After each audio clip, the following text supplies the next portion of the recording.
Okay, finally got it figured out. Hey everybody, it's Eric alongside Rod live to finally do our MSU season recap. At least as of today, we don't have anything happening on the roster for MSU, technically. So it feels like a safe time to do this show. Also, the portal is closed now, so that as of, because it's April 23rd, so no new portal entrants for the Spartans. So anyone who's on the roster who had not entered the portal is on the team for next year, barring something weird happening. So as a reminder, check out our YouTube channel and subscribe, leave comments, share with your friends and family. If you want to support the show, you can hit our support page at the finalfoursnottheschedule.com/support, where you can find links to give one-time and recurring ways to support the show and our content. Okay, Rod, so we're going to be talking about the season review, but before we do that, it is, of course, still roster season.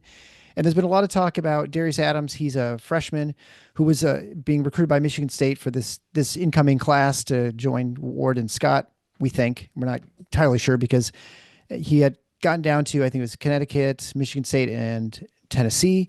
He ended up choosing Connecticut, and then a few days ago, maybe it was a week ago, I can't remember now, but he decommitted from Connecticut. They offered him a out of his letter of intent, and so he's a free agent. Basically, he's kind of in the portal, but he's freshman, so I don't even know exactly what that makes him. I guess he's not a portal edition. He's just a kid who doesn't have a home right now.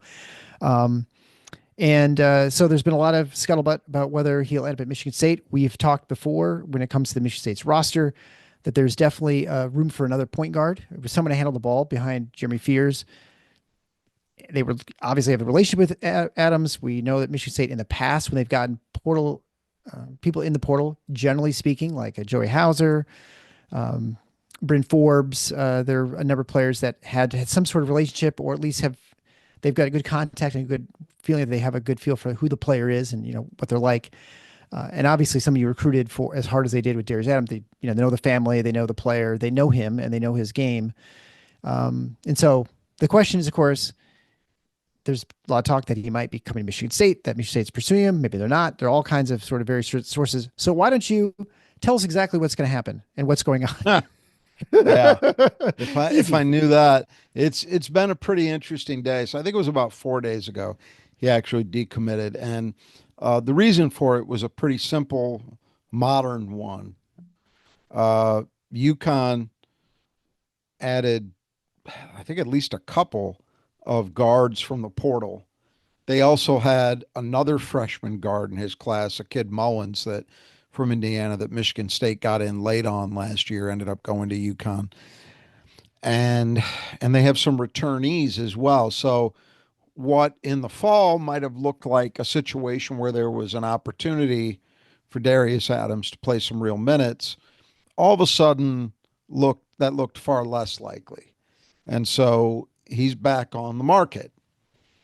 And you're correct that the word on him was before he made that decision was UConn, Michigan State, Tennessee. Those were the three schools that he visited. Alabama had also recruited him, and they're worth mentioning because supposedly they're in the mix now. But now he's available, and he's about 6'4", very thin. McDonald's All-American, so certainly in terms of that, his ranking and the general perception of the recruiting world, he was considered to be a very good prospect. And he was a guy Michigan State recruited very seriously. He played at La Lu in Indiana, so they were very familiar with him. And yeah, just was considered a very good prospect. It's been an interesting day on that front. And there's a lot I can't say because I can't, you can't burn people that you're talking to, otherwise they'll stop talking to you, right? Yeah. And nothing I'm going to say is a conclusion to this, but earlier in the day, and I'm sure a fair amount of our listeners, probably not everybody, are also members of the Spartan Mag board and Jim Comparoni's site. And so if they are, those people have probably seen some of what I'm talking about. There, let's put it this way. Earlier today, I thought there were opinions given that suggested Darius Adams would not be a guy Michigan State would end up with that I found because I happen to know what those opinions were based on, I found to be very compelling. Mm-hmm. If I had received that information directly from where they got it, I absolutely would say, yep, he's not going to be here. Uh, I've also heard some stuff, and I think, again, some of our listeners are probably aware of this as well. There is information to the contrary that is out there that Hmm. suggests that Michigan State is very heavily involved in recruiting him, and they're in it. I don't think anybody has said, oh, they're definitely getting him, but there's kind of two camps there. And I will admit, I don't know as much in the way of specifics as to where the information for the latter camp is coming from, but I've got reason to believe that it's not insane. It's not people just shooting from the hip, you know? Sure. Hmm. So where does that leave us? Who knows?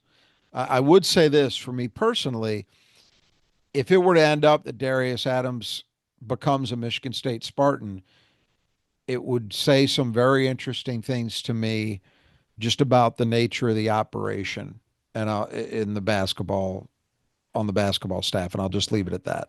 Hmm. Um, but in terms of as a player, what he brings, he is, at least in terms of how he's projected, the kind of guy that you would want to see in the role they've got available. Because as you said, they absolutely need some on-ball help. One way or the other, Michigan State's going to get another guard. Either going to add somebody from the portal or they might add Adams. I'd be surprised if you see any other freshmen pop up into this. This one was weird because he happened to decommit and he was a guy they had a relationship with from Right. recruiting him. So this is a little different. I don't think I'd be surprised to see them go after any other freshmen, but I have definitely heard they are in the evaluation process 100% on portal options there. So one way or the other, they're going to add another guard. If it were to be Adams, he was seen when he was recruited as a combo guard. He was seen as a guy who could play some on the ball, had ball skills, not in my sense, a natural point guard, anything close to what Jeremy Fears is, but a guy who's probably got more of those kind of elements to his game than anybody else that's currently on the roster other than Jeremy. Hmm. But his big strength as a high school recruit was seen as a shooter and a scorer. So you could also see him playing some off the ball. Now, I think there are a lot of questions with this, no matter how you believe Michigan State is approaching it, whether they're all in or not. Um, what kind of role do they think is realistically available for him? Right. What kind of NIL is he? I heard the number 750,000 was what he had gotten at UConn, which Hmm. does not strike me as crazy given the way things currently are for Sure. a McDonald's All-American freshman. That sounds about right. Those guys, unless you're, Cooper Flag, Yeah. Right. Right. you're as a freshman, you're not typically getting the big offers you see bandied about in the portal. Hmm. But you still have to consider, okay, if we got to pay 750, if that's the going rate for this guy, and he ends up being a 13-minute a night guy, how does that work? Yeah. There was just an article I posted on the Spartan Mag board earlier today about the 96-year-old Chad Baker Mazzara, the guard from Auburn. The Folks, guy's he's in not there. really 96. He's Well, like he's 86. in a retirement home. Anyway, he's ready to play. I think it's his 6th year of college basketball coming up. Why not? Sure, why But not? he left Auburn despite having signed an agreement, and I'm talking after this NCAA tournament. He signed an agreement reportedly for $1.1 million in NIL, and then he entered the portal anyway. Why? In part because they signed a kid, our sharp listeners out there may remember this guy's name since he was talked about as a Michigan State portal target potentially last year, Keyshawn Hall, who ended up going to Central Florida and now is at Auburn. Well, Mr. Hall apparently got double the money Baker Mazzara was scheduled to get when he was recruited successfully to Auburn in the portal this spring. And Baker Mazzara didn't like that. So he hit the portal. And then the other question, which is the bit I love that's coming down the pike, you've already seen it, at least the swords rattling Yep. around Arkansas football and a quarterback who just left, and it's going to bleed into basketball too. I'd bet the house. You've got situations where guys are signing a contract with an NIL collective at a school. They're getting paid, and then they leave to go somewhere else. So, what do those contracts look like? What penalties are there? Right. What's enforceable? Are there written contracts? It's all going to, but anyway, all that aside is fascinating. And I do find that stuff fascinating. Um, Attorneys, go ahead. put all that aside, uh, I think the real salient point in that for Michigan State is you see in that Auburn situation exactly what this stuff can do. There are people out there who think that it's ridiculous for Michigan State to be concerned about, well, how much are we paying this guy? What impact is that going to have on these other three players? Right. It's real. Believe it. And it applies to everybody, every school out there. So if you're going to pay, if you're going to have to pay Darius Adams $750,000, how does that work? It's one thing if you say, yeah, I think this kid's good enough on and off the ball combined, he'll probably play about, the same kind of minutes more or less that Jace Richardson did. Well, that's one Right. thing. Then maybe Yeah. maybe you can turn to your other guys in the locker room with a straight face and say, look, he's getting that he's getting more than you, but he's going to play more than you do.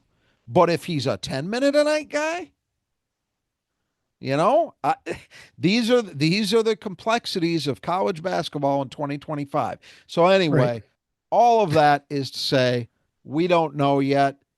You can't rule it out completely. I was probably closer to the line about 4 hours ago of ruling it out completely. I guess I moved off that slightly right now, but and maybe I'll be a lot more moved off it tomorrow. Who knows? I don't rule anything out.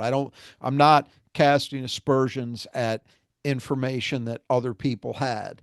It's just that I found what I heard and what I knew to be very compelling when I heard it earlier this afternoon. And maybe there's reason for a little more optimism on this front. But one way or the other, MSU is going to have another guard on this team before it's all said and done. We just don't know who it is. It might end up being Darius Adams. We'll have to see. Yeah. And I think, just the point is that there could be obviously different sources that are reliable that people have that have conflicting opinions of what's going on. And so, 100%. 100%. and that's your point about the staff. Maybe the staff's not on the same page, or someone's traveling and they don't really know what's going on well, back in East Lansing. Who knows? I mean, right. and I don't want to go. I don't want to go too far down that road because one, I can't speak to that with direct knowledge. Right. So I don't know. I would simply say that doesn't strike me as completely crazy Sure. right now. Yeah. Well, and I think, the most important part about this, of course, is, and we talk about this all the time. I know you rail about this, and I think people not they don't listen, but they have their own, well, they don't listen. Is that ultimately Izzo's the one who's going to be the most accountable for whatever decisions are made, for whatever the final evaluations of player, how they fit into the team, what the utilization is going to be. Sort of, I mean, he's the CEO. He also, runs the ship, and so whatever he says is the final decision. If someone disagrees, they can hit the road. That's pretty much how it works, right, with the staff. That's a really, yeah, that's the truth, and that's absolutely true. That's the only thing that's going to matter is, does Tom Izzo think it makes sense? Right. But maybe getting beyond that just a little bit, and then we can move on to the major portion of our program here, what we intended to do. I thought this was going to be a safe day to do this. There is no safe day apparently. Not anymore. There's no off season. We've been talking about doing this for 3 weeks, right? And it's just never felt right because there's always something happening in roster season. But something that perhaps not every fan appreciates is that,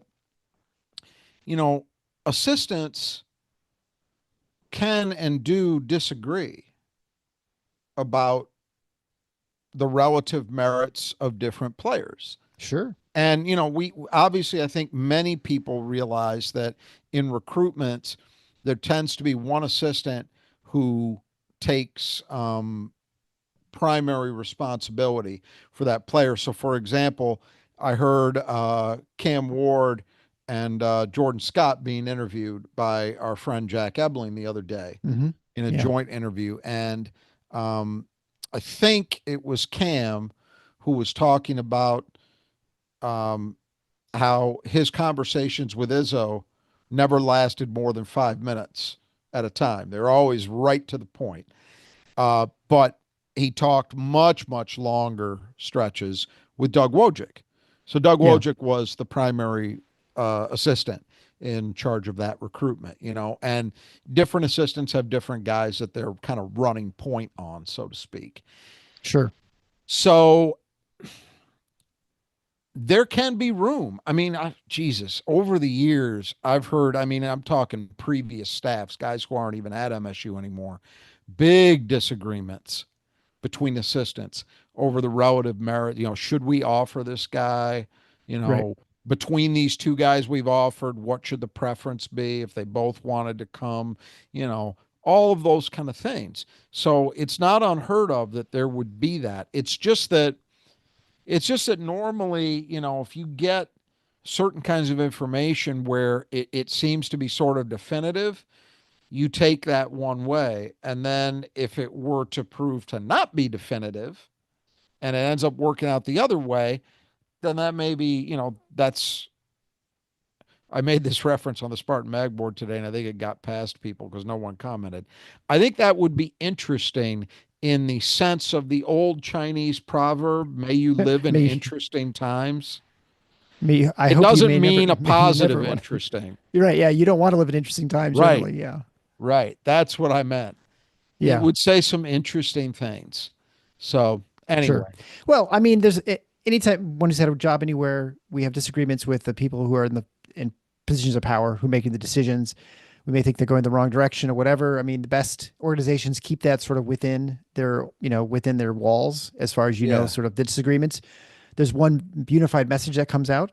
But I mean, look in politics, it's like the exact opposite, right? There are always leaks, and this person thinks that. I mean, so that's always possible in a staff. Michigan State generally doesn't have that issue, and this is just people who have an opinion, and then they may be convinced later too. They may I have said just something, and they, I right? wonder I if mean, it's like that. I don't know if you saw that Wall Street Journal story from the weekend where supposedly when President Trump uh, peeled back the tariffs with a 90-day delay on most of the tariffs, that the way that got done is Peter Navarro was out of the office. He'd been haunting the Oval Office for a week, right? never leaving. And then he finally left for some reason. And that was the point the Treasury Secretary and the Commerce Secretary practically sprinted into the Oval Office and worked on Trump to get him to put the pause on those tariffs. And they waited there with him until he pressed send on his Truth Social account to verify that it was announced, and then they could leave. Maybe that version of that is going on in the MSU basketball office. You got guys running in and out to try to, except I would say that I expect I Tom tend to think Izzo that's to be probably not the case. much less prone to manipulation than maybe some other people in areas of authority. And certainly not as many decisions and things going on. Like, you could say the president's got 100 things that are, Right. hot to, place Hey, fire. listen, with the portal and NIL, I'm not sure who's got the more complicated job. Well, you're filling one spot, like, but yes, you're right. I would also say this too, and this is maybe the most, I don't know, maybe this is the most obvious thing, but similar when we talk to Dom. So Dom is, for those not aware, he's a bracketologist, number one in America, who we'll have a close relationship with next year. We're pretty excited, but we'll announce it later, in more in detail. But essentially, Dom's job is not to say who he thinks should be in the NCAA tournament, right? So when Dom is making his predictions, he's sort of like a pollster. You're not supposed to have an outcome that you're It's not a personal view. It's what right. He's just trying to predict what's going to happen. Right. And so right. when we are trying to predict what is Izzo going to do. Now you may think it's a bad decision. You might think they should go a different direction. Maybe you think you need a higher profile player, lower profile player, whatever. Maybe you think he's just being a cheapskate. I don't know. It doesn't matter because ultimately it really doesn't matter what we think. Obviously we think what we think, but the point is that we only can try and guess what Izzo is going to do, and because he's the one who's making the decision ultimately. Right. And so our feeling right now, from what we know, is that he probably will not pick Adams, but we're entirely possible that he will, and we will find out why later if that's the case. Or probably we'll never find out why. Adams will just. Well, that's true. I mean, if he does come, then you'll be like, oh, well, he'll tell. Well, why that would be a different result. But if he doesn't, you'll just never know. And I'm glad you brought this up. when, at least speaking for myself, nobody else, when I talk about this stuff, the bits of information I'm lucky enough to get from here and there at times, um, I'm not talking about, and this is a prime example of it. Look, what I remember, I'll admit, I haven't spent 1 second looking at Darius Adams footage over the last 4 days. Not like I watching the championship games of potential 15 seeds. I It's too did, ambitious. I did, however, in the summer and fall last Sure. year. So I remember what he was. Hmm. Looks like a pretty good player to me. So Right. my personal view is, yeah, it seems like that would make some sense. And he's a guy they obviously had a good connection with because they recruited him pretty hard. Hmm. So personally, yeah, Darius Adams is going to be a Michigan State Spartan, I'd personally be enthusiastic about that. But it's not my decision to make. And I don't think for 1 second that I am better informed about that than the guy whose responsibility it is to make that decision. You're the guy who might be watching all the film and watching all So, what he did this right. last year So since they, yeah, if he's got reasons that suggest to him, you know what? I felt like it made sense last fall. I don't think it makes sense now. right. I'm not going to sit here and say, oh, MSU screwed up. The only time the only time I've ever come that heavy on something is, and it's been rare, I can only think of a couple cases, is where I had seen the player play a lot, like in person. Hmm. Like I'll freely admit, I thought Michigan State made a mistake when they recruited AJ Hogard and ended up losing Jaden Terry, who was a point guard from Flint that had been committed to MSU for a while at that stage. I didn't like that personally. I had seen a lot of Jaden Terry, and I'd seen a little and heard a lot more about AJ Hogard. And I did not think that was a good trade, so to speak. The way it worked out, I'm not going to rehash that Hard to know. stuff. It's hard to know. Can't know the net. Yeah. AJ Hogard Unfactual. almost certainly by any measure had the better career, but you also don't know what Jaden Terry's career would look like had he come to Michigan State. I think it might have been different. But those are rare occasions for me. This is not one of those occasions. I've never seen Darius Adams play in person. Hmm. So I can't, I'm not about to say, oh, MSU's really making a mistake. Plus, I still don't know who the hell they may be able to get in the portal. Yeah, you don't I know don't you don't know. know the other options, right? That's the other And when thing. they do get that guy, I don't know how. This is basketball in 2025. Three operative words apply to almost everybody. You don't know. Yeah. Because Well, there's so much variability with this stuff that, I think there are a lot of, candidly speaking, I think there are a lot of Michigan State people, and Darius Adams relates to this, who, because he came from Samford and because he you're saying with wasn't Trey a Fort. hot name, there are a lot of Michigan State people, in my view, who are not dialed in enough to what I think MSU's staff believes Trey Fort will be. Sure. I think they're expecting him to play significant minutes. And I think there are a lot of people who still think that he's a placeholder until they manage to land somebody else in the portal or a McDonald's All-American who will just supplant him, and he'll be, Trey Ford will be playing 6 minutes a game. I don't think that's going to happen no matter who else they add. Yeah. I think they really like him. They don't bring guys in just to bring guys in. They just don't. So, but Right. that's just one example of ways in which I think that some of the fan base is a little bit disconnected to this stuff. I also think a lot of people forget about Kurt Tang. Oh I yeah. don't. Well, that's just it. No one knows what Michigan State has right now, really, except Izzo, and he has a Right. sort of an Right. he's watched these guys play all the time, and you know who's seen Curtin play? I mean, aside from like a couple of reporters who watch him in practice, I mean, we've seen Yeah. him. What he played, 20 minutes a season or something. So, So we don't know. um, We don't know is yeah, the upshot of this. It's an interesting one. It's a name I up until about 4 days ago, I don't think anybody expected to be in the mix. right. Here we are. We'll see. Welcome to the future of college basketball. All right, well, let's talk Let's about hope the last year. temporary future. We'll probably explore that a little bit deeper this off season too. If there is an off season, I guess this is technically off season. It doesn't feel like it. All right, so Michigan State had a fantastic year. I think we can both say that I mean, I thoroughly enjoyed this year. This is probably the best year we've had for since probably Cash's win the 2019 season. For sure. From just the joy of watching it. I mean, outside of the success, I mean, they're 30-7 overall, so best record they had in a long time. 17-3 the Big Ten, lapping the field, winning the Big Ten by 3 games, real easily.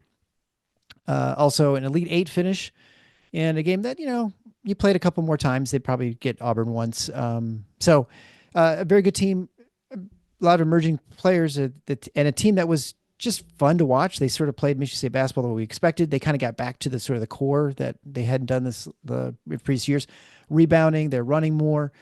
Just it felt more like Michigan State, and so I think for that reason, and all the guys who just seemed to work together, it was just a lot of fun. And I think most people would say they really had a fun time to join. Obviously, wish to have gone to the Final Four and done a little bit more, but it's hard to complain with an Elite Eight finish here when you're just right there at the end. So, good year. I mean, Izzo got back to he didn't have to die. He wanted to get back there and before he died. So he got close. I know he considers Final Four as like the minimum standard for him, but it turns out the Final Four is not on the schedule and it's actually kind of hard to get there. So, anyway, what thoughts do you have besides that? I guess.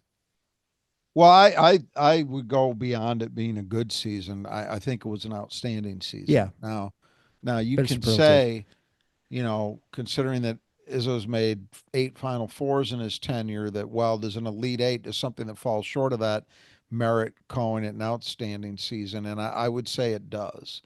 I think when you combine it, there's been the occasional year, and there have been a couple of these actually, where Michigan State went to a Final Four and didn't have quite the same level of regular season success, good regular season success. If you think Right. about the 2015 team and the 2005 team, those teams, I believe, are the only ones to reach Final Fours under Izzo that didn't also include a Big Ten championship. Those teams were still very good in the regular season. They weren't total flukes. They just didn't win any banners. They didn't win regular season titles.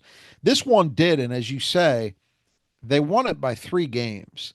When you win it by 3 games, whether it's an 18 game schedule, a 20 game schedule, a 16 game schedule, whatever it's been, that is lapping the field. And I Yeah. think I think when you put that together with what they then did in the tournament, getting to the Elite Eight, playing, I understand they never put Auburn under that extreme game pressure in the second half. They also only lost by 6 and they were within striking distance. It wasn't like they were down 25 and they fought back to make it look respectable with garbage time points. That was a competitive game. And I do think if they play 10 times, Michigan State probably gets them 2 or 3 times, Yeah. I would That say. seems reasonable. Yeah. Auburn was a better team. I have no difficulty in saying that, but I don't think that was a 9-10 kind of deal or 10-10. It wasn't Uh, fluky that they're in the Elite Eight. Let's just say that. so Yeah. that's a hell of a year. And then you look at a little deeper at what they did. They had the number 25 offense, the number 4 defense. So that bit, getting the number 4 in defense. Now, we can go back the year prior, actually, they finished at number 9. But the last time they were a top 5 defense, and I'm going back here. Ooh, Going to the Ken Palm Vaults I here, gotta huh? go way back. I mean, I'm at 2015 and rolling back.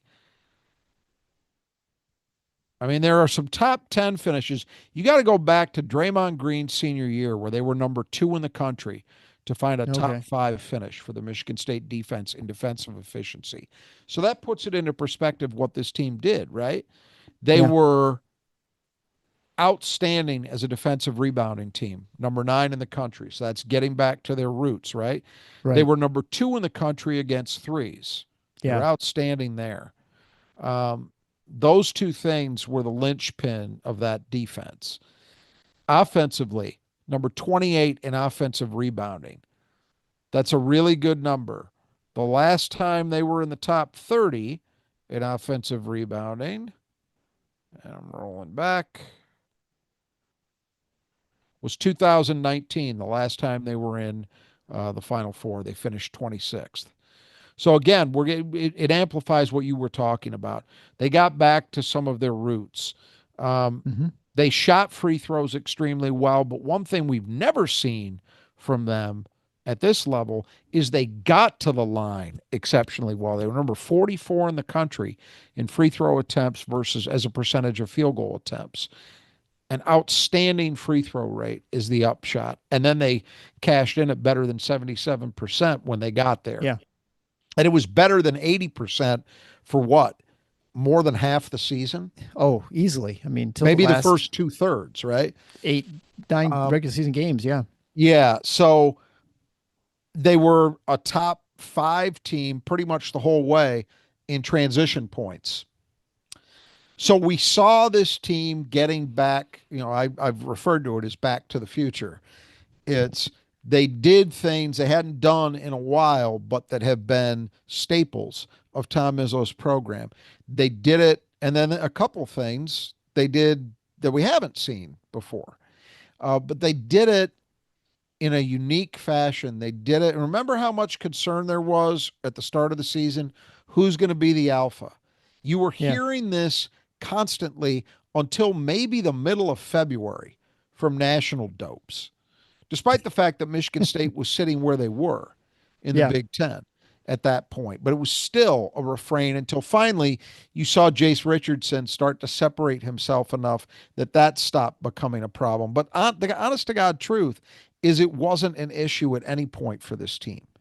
And that was because of that strength in numbers thing that they talked about a lot, but it wasn't just talk, it was Yeah. reality. It was real. Yeah. Guys were willing to set aside in some ways their personal desires for the betterment of the team, and they didn't become cancers. They didn't bitch about it, certainly not publicly, and I have no reason to believe it was ever a problem behind closed doors either. I think guys accepted it, and it ended up being a huge factor in Michigan State being able to play the way that they did.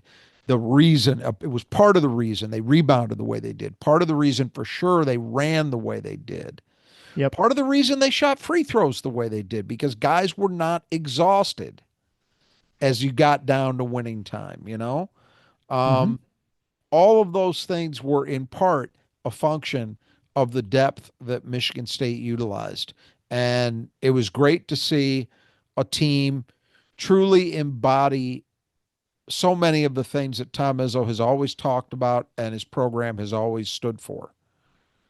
And so that was really refreshing. And they seemed to get along. They seemed to legitimately pull for one another. There didn't seem to be any factionalism. Um, and man, it worked in this era where everybody talks about, me, and NIL and, 1 year commitments, and then you're on to the next stop. And, all of this stuff. Michigan State was a team for this year at least that seemed to embody something older than that. Yeah. It was almost like a throwback team in some respects, Absolutely. but even more Absolutely. so because there's even more players in a rotation than you even usually see in a really good Yeah. Michigan State teams as well.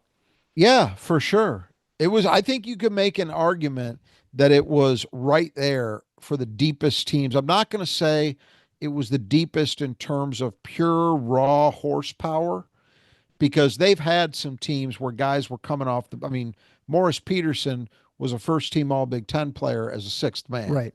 Yeah, So we've exactly. seen that. And this team didn't quite have that. But in terms of 1 through 10, yeah, it's as deep as they've probably ever been.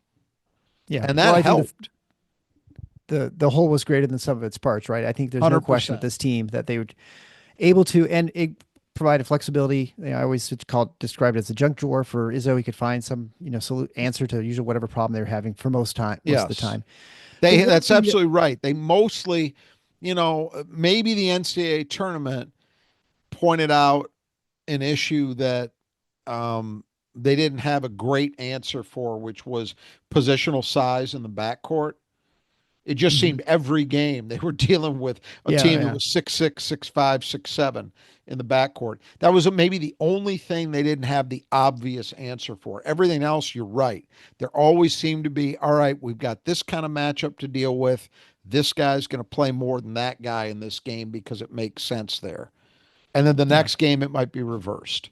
It was kind of almost, I'm a baseball fan, and it's really been fun, especially the last year because, big surprise, they've been winning, to watch the way yeah, AJ Hinch utilizes matchups for the Tigers, and it's constant. hmm The way he yeah. utilizes his bench and his pitching staff, his bullpen, to maximize the advantages that he has against the other team. And it felt like Michigan State did a lot of that this season on the Yeah. basketball court. I feel like and I think, people talked about it all the time. I think made a bigger deal than it really was. Although in some respects, they're right in that Michigan State's shooting from outside from three was a bit of a problem this season, certainly earlier in the year. But the people you expected and counted on to really, you know, have this team excel just weren't able to. And we'll go through those numbers a little bit. But I think that was the one probably downfall of this team, and Yeah, that it's made it fair. a little more difficult, especially in a game like Auburn. When you get to those levels, you got to hit, especially a team like Auburn, you've got to do everything. And there's some things they just weren't able to do, and not being able to hit the Sure, outside shot but really, really limited what they could get but done I would offensively. I would say this though. We've seen great shooting team. I mean, Oh, yeah. It's only one aspect, right? For sure. right. Right. But I'm Yeah. No, saying I don't even disagree. even just that aspect of that particular team, you know, um, the Michigan State team that lost to Syracuse in the round of 32 Hmm. and did it by, I forget what the numbers were, but the shooting numbers were atrocious that day from three Yeah. against that zone. That team was 13th in the country in 3-point shooting. They shot 40% from three as a team on the year. 40. Yeah. That would lead the country some years. It was only good for 13th that year. But still, I guess my point is, yes, you could talk about that and say, boy, they really needed better production to beat Auburn that day. And I won't disagree. A better 3-point shooting performance might have been enough. Um, but there was never any guarantee you wouldn't get a lesser 3-point shooting performance on that particular day, even if you had that better That's always a performance over risk. the course of the season. And Yeah, I guess absolutely. that's what I'm trying to get at is um, I don't in the end think that the 3-point shooting was this great limiter for this Michigan State team. Because you look at what they did over the course of whatever it was, 36 games, 37 games. 37 games. Yeah. How can how can you say that it was a limiter? Yeah. They won I the mean, Big Ten by three. I'm not saying you. I'm talking yeah, generally. yeah. No, no, no. I How can understand. the Yeah. large scale you say that? Um, they won the Big Ten by 3 games. They get to an Elite Eight. They were a 2 seed, right, in the Yep. tournament. I mean, I, I don't know. I don't Yeah. It's, know. it's, it's picking, it's picking nits at this point, right? In some Yeah, it's respects. fair to Yeah. say it was a subpar element of the team. Don't get me wrong. I guess I guess my thing is because there will be people that will say some version of that. And I want to push back against that a little bit because you have to take the team in its totality. And that was Right. my mantra all year. Well, at least from January on, once we had a firm grasp of what this team was, it's like, look, that may be true that they're not shooting the three as well as we thought they would or they thought they would, but they're still winning pretty decisively in most games, and they're winning most games. And the reason for that is the totality of what they do Yeah. is so good Exactly. that it doesn't matter so much. Right. I mean, that's always the thing, right? Like if you turn the ball over less, your offensive efficiency is better, even though you may miss more shots. You get more opportunities, and Right. that makes it change. You make more free throws. You get fouled more often. Well, that's a way of scoring without, being a great shooting team, perhaps, and which they did all these other things. And so that's why their offense was what, 28th, you said, for the year. Obviously, they 25th. shot Yeah. 37th, 38th, or 38% or something for the season. They probably would have been top 10, offense. But it still For would have changed sure. the fact Yeah. that they missed those shots against Auburn or whatever, And you can So, and you can say this. If you had a top 10 offense to go with that defense, then you are talking about a team that, maybe could have been there with yeah. Florida or Duke. Maybe that Yep. is the difference. But you know, ifs and No. buts, right? I Yeah, mean, yeah. it feels this way to me. I think this team came about as close to maxing out its potential Hmm. as any Tom Izzo team I can think of. I mean, it's right there with any of them, in my opinion, in terms of absolutely saying how close did they get to their potential ceiling? Boy, you'd be hard pressed to Yeah. beat this team, man for man, game for game, pretty close. And I guess I just, especially with a few weeks now to have some distance, I have a hard time being disappointed in that. Yeah. Well, and I think my view on that team is I didn't expect a whole lot from that team. I mean, I expect them to be, competitive and a good team, but I didn't certainly expect what we saw this year. I No, was we expecting picked that them. We next picked them year. fifth. No, I know. Well, you picked him fifth. I picked him behind him. But but the point is neither of us expected. We neither of us saw this happening. And at least from what I had felt coming in the season, is I thought this is a team that's a year away from being really good. Because I thought Richardson be another year under him. Carr would be another year developed. Jack Kohler and Cooper as seniors. Fears as a sophomore. I thought that's when the real team really get cooking. Of course, this is all assuming people stick around and all that kind of stuff. But so I was very pleasantly surprised, obviously, I with the would I results. would agree with that. I think that's a good way of putting it. What I think I expected in some ways did come to pass.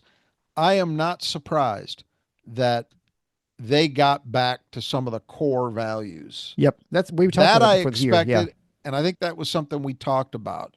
Hmm. Um, didn't necessarily expect it to be quite as good. I don't know that I would have expected the rebounding to be quite where it was, which was really impressive at both ends.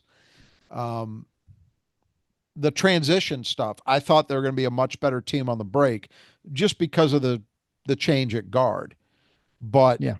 to figure top five in fast break points, I might not have quite expected that.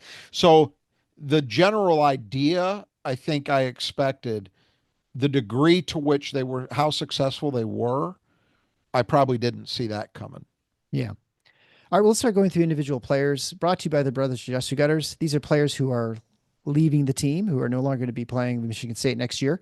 The Brothers Jesu Gutters will take care of that, all the gutter problems you have, whether it's need them replaced, fixed up, cleaned out. You might need some leaf guards put on. Maybe they actually have things to melt snow and ice, which I know there's not a whole lot of snow and ice. Although I will say, we were up north, and I made a snowball 2 days ago, so Are you I still kidding? found it. I'm not Wow. kidding. It was like 50 degrees, but it was it was behind the shed, kind of in the shade. It Yeah, I probably hadn't got been you. protected from the Slush. rain. Yeah. It was mainly an ice ball, but I got to make one last snowball and throw it. Okay. I didn't. I was tempted to throw it at my wife, but I thought an ice ball, that would not be worth the cost. So I just threw it on the road. But Good I, cost I'm benefit analysis. I, I'm I'm growing as a human being. That's how I put it. Anyway, if you need your gutters taken care of, the Brothers Jesu Gutters are the ones to call. You can get a hold of them on our support page of the Final Four is on the schedule.com/support. There you can find ways to contact Kurt or Greg, depending which side of the state you live on. As a listener to the show, you get 10% off. You just mentioned Final Four when you get your estimate. They do fantastic work to come out to your house to do all that stuff you need done with your Let, gutters. Oh, and let go ahead. me I know you were let talking me to Greg. speak. I finally have, You met instead the of brother, my one of them. pot shotting from the peanut gallery on these things, I have a personal experience with this. I have just had the brothers who just do gutters at my home. Uh, got with Greg. He got back with me. I think I texted him on a Saturday. He was back with me within 24 hours, and Yeah. within 48 hours was at my house to give me an estimate.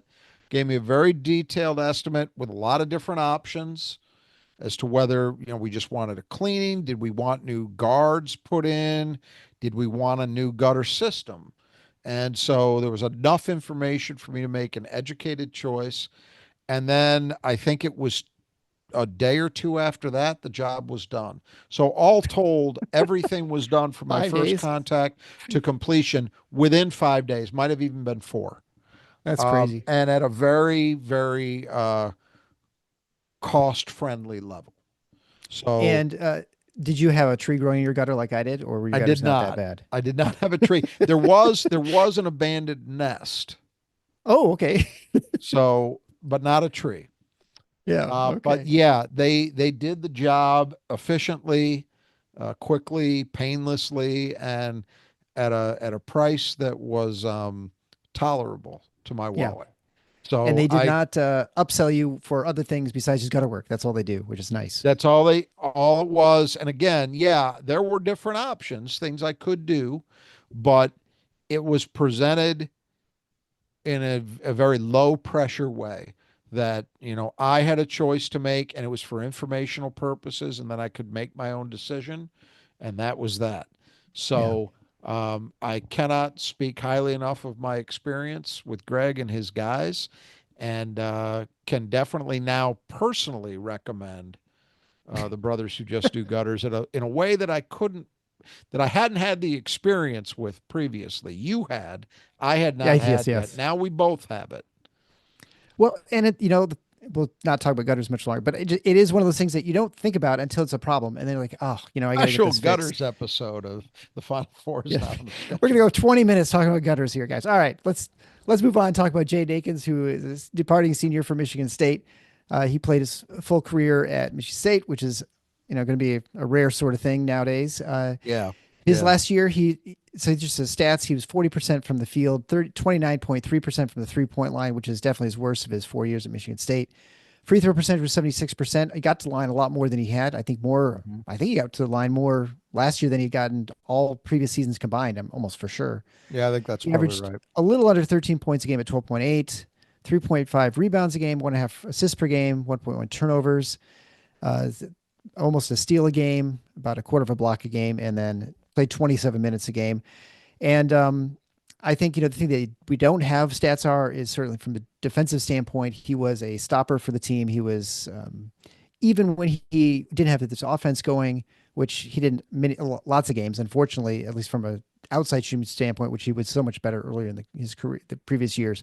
You did not notice that on the defensive end. And so he was always a guy you could call upon and you could rely on to And, just and give he was everything. he was first team all defense Yeah, in right. the I mean, Big Ten. And frankly, you could have made an argument for another guy or two on that first team, hmm but regardless of that, I think he was a better defensive player than the guy who won Defensive Player of the Year, right. Ace Baldwin, who just had some Yeah, gaudy steal numbers, but yeah, Jaden was really good defensively. yeah. And so nothing but good feelings about Jaden Akins. I mean, you're sad to see him leave, but he left everything he had at Michigan State. It's what he wanted to play ever since he was a little kid. Everyone saw Yep. the little picture. So I think everyone's gonna have very fond memories of him. And obviously, as a senior year, he goes out and he wins the Big Ten, goes into Elite Eight. So not a bad career for a guy who, uh, you know, that's where he wanted to be. So it's really kind of nice the way it ended for him. Yeah. Uh, I give Jaden Akins a lot of credit because you're right that what he did just in playing 4 years at the same place is going to become an increasingly rare phenomenon For now, everywhere, yeah, even Michigan State. I mean, I still think we're more likely to see more of it as long as Tom Izzo is here than almost anywhere else. I mean, you can literally, there's a handful.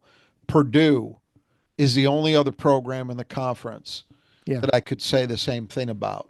Northwestern, maybe, And there might be yeah, yeah, Northwestern loses a lot of guys, and they yeah. They bring in do. more Yeah, portal you're right. guys than those two. That's true.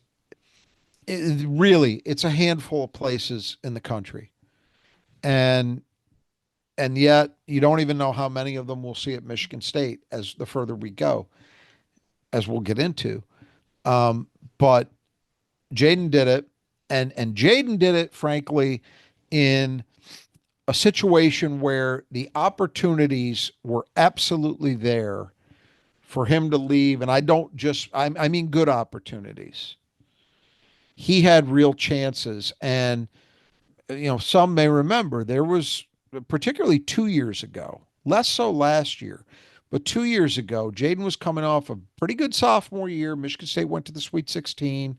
He had played well in the tournament. There was a lot of momentum, but especially considering MSU had Hogard and Walker and even Trey Holloman coming back from that team, and they were Yeah. set to add Jeremy Fears. There was a concern. Well, if Jaden wants to really develop his career, he needs to spend more time on ball, right? That was the Yep. talk. And that's not crazy. That was not selfish. That was not crazy. That there was some basketball sense to that. He opted to stay. And then he did it again last year. And I think that said a lot about him, about what he prioritized, about his feeling for the program and for the school, all of those things. Jaden was never, he was never a Mateen Cleaves, Draymond Green type rah-rah Yeah. personality, right? But you listen to the way Tom Izzo talked about him, both on and off the court. He was an academic All-American this year. Don't forget that. Yeah. And Michigan State's got a long tradition of that, going back to Gregory Kelser, Matt Steginga. I mean, there have been a lot of guys who've done that. Jaden Akins being another one. That is also something to really laud and take pride in if you're a fan and a fellow alum of Michigan State, but a fan of the program. That doesn't get by me. I understand the most important thing is winning, but he did Yeah. that too. Yeah. Right. And I'm really glad that he gets to walk away with a Big Ten championship. He didn't quite get that Final Four, but he knocked on the door. He got close. Mm-hmm. And I think he had in total, I think he had his best season. I mean, the 3-point shooting was definitely an issue for him all year long, but he was never better in terms of expanding his game, Yep. being Getting able to to the get to rim. the Yep. rim. You Mm-hmm. talked about the foul attempts, foul shot Yep. attempts, markedly improved. I think his defensive consistency had never been better. I thought he rebounded. You're always left wanting a guy with his athleticism for a little bit more there, but I think it was his best season as a rebounder, in my Yep. opinion. Mm-hmm. And he absolutely, although again, he was never going to be one of those Draymond, Travis Walton, Mateen Cleaves type leaders. I do think his leadership was felt with this team because when you have a veteran who carries himself the way he did, that has to have an impact on his teammates. And I Yeah. think it did. So I'm really happy for him that he got to experience this level of team success at the school he always wanted to be at and had some individual success in that year too. All right. So then going on to Jace Richardson. Jace Richardson was a freshman, and I don't know if well, I think, before the season started, we weren't entirely sure that he was going to be the one who will get more minutes over Kurtang. I think maybe I should back up. When the initial recruitment happened, we weren't sure who was going to be the one who was going to see more minutes. I think Moneyball certainly showed that Jace had a little bit more game offensively. And then obviously, he's going to be probably a lottery pick. I guess we don't know for sure, but he's pretty remarkable that this guy, and I don't think either of us saw that coming either at the beginning of the season, that he'd end up going to the NBA No, as a one and done. I don't think anyone did. I don't think he did. I No, don't think his family yeah, I did. I don't don't think he think did either. anyone. Yeah. So remarkable credit to him, and just his numbers bear that out. I mean, he's almost 50% from the field as a guard, 41.2% from three, 83.6% from the line, averaging 12.1 points a game, 3.3 rebounds a game, 2 assists per game, pretty much, to just less than a turnover a game. So better than 2-to-1 assist to turnover ratio, almost a steal a game, a couple blocks, and then played about 25 minutes. Obviously, those numbers changed late in the season. 3-point shooting probably came down a teeny bit just because of a little bit more volume, but certainly his points per game are much higher than his average of 12. And his rebounding, although he averaged 3.3 a game, it was much more later in the season than it was earlier. His game just kept expanding. He just kept getting, being featured, but also just more comfortable and sort of being on the floor. So, you know, what more can you say except I know you said it before, and I'm sure you'll say it again, is that he's probably maybe one of the most impressive freshman years for a player, and especially in today's game where there's now going to be more of an emphasis, especially the high major of experience, bigger, Mhm. more mature players. For what he has done, it's going to be seen as even more surprising, especially for a guy who's not touted as someone who's expected to be a one and done. Well, and yeah, when you're an 18-year-old going up against 23, 24, 25-year-olds, which is no exaggeration, 26-year-olds. what Yeah. he Right. was doing Yeah. in some of those tournament games, for example, it draws it it makes the point even more profoundly how good he was. I mean, for a good percentage of this season, he was a 50, 40, 90 guy, Yeah. meaning 50% overall from the field, 40% from three, 90% from the line. He hit a little bit of a weird slump late from the line that Yeah. brought that number down to only 83%. But that is remarkable for anybody, never mind a freshman. I think you can make a case. I haven't gone through to total up all the numbers. I think you without question, he has to be the most efficient freshman Tom Izzo's ever had. Oh yeah. When you put those shooting numbers together with better than a 2-to-1 assist to turnover ratio, never been a more efficient freshman. There's an argument he might be right there for most efficient player of the Tom Izzo era. I would have to look at Cassius Winston's junior and senior seasons, but it's right there. Yeah. It has to be right there. They're different players, but you get my point when you take shooting and ball handling stuff into consideration, and then add in that Jace was a very good defensive player to boot, and as you say, was an effective rebounder who became even better than that late in the season. He had a Yeah. number like 6, 7 rebound games down the stretch.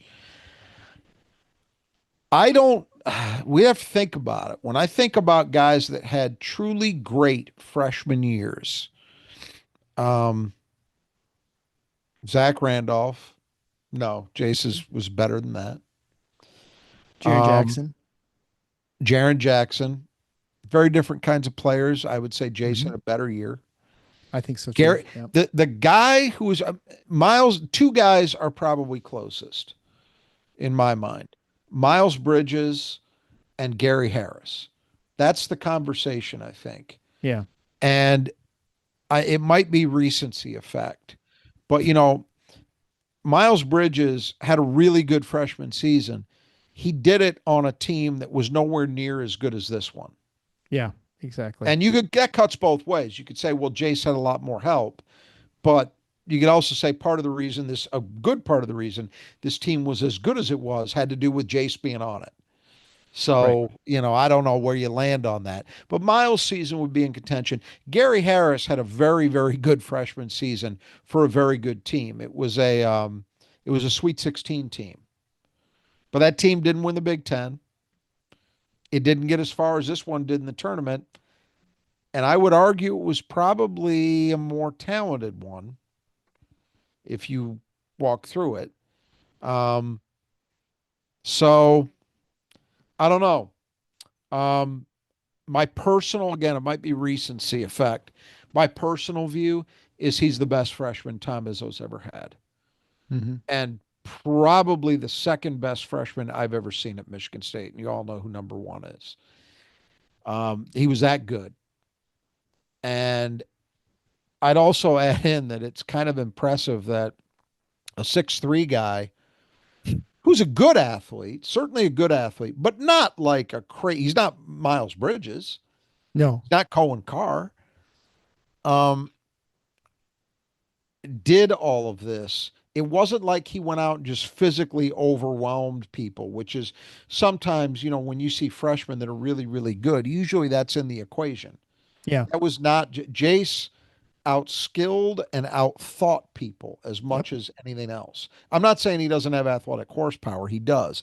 But you get what, if you watched him, you know what I'm talking about. It's like Cassius Winston. He's just the Yes. cerebral part of the game. He's just, Yep. it's superior to other people and You help gives you him an edge. just it manifested differently than it did with Cash, but I agree with that. I think the end product is similar in that so much. I mean, there were games where Jace Richardson dominated. I'm drawing a blank on who the opponent was. It was kind of toward the back end of the Big Ten schedule where they won a game at winning time. Might have been the Illinois game Well, as at Breslin. the Oregon game, he basically destroyed Oregon in the second Well, there was half, that, but right in I'm front of his talking dad. But there was a game where he made like 3 or 4 plays at winning time, didn't score a point, but he dominated the game.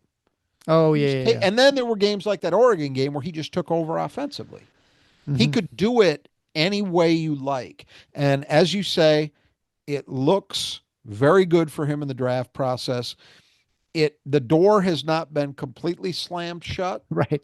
Yeah. but I don't expect it. I don't know 0.1%, right? I don't Something know like that. anybody who does. Basically, for me, the moment was when he announced he was going in. Yeah.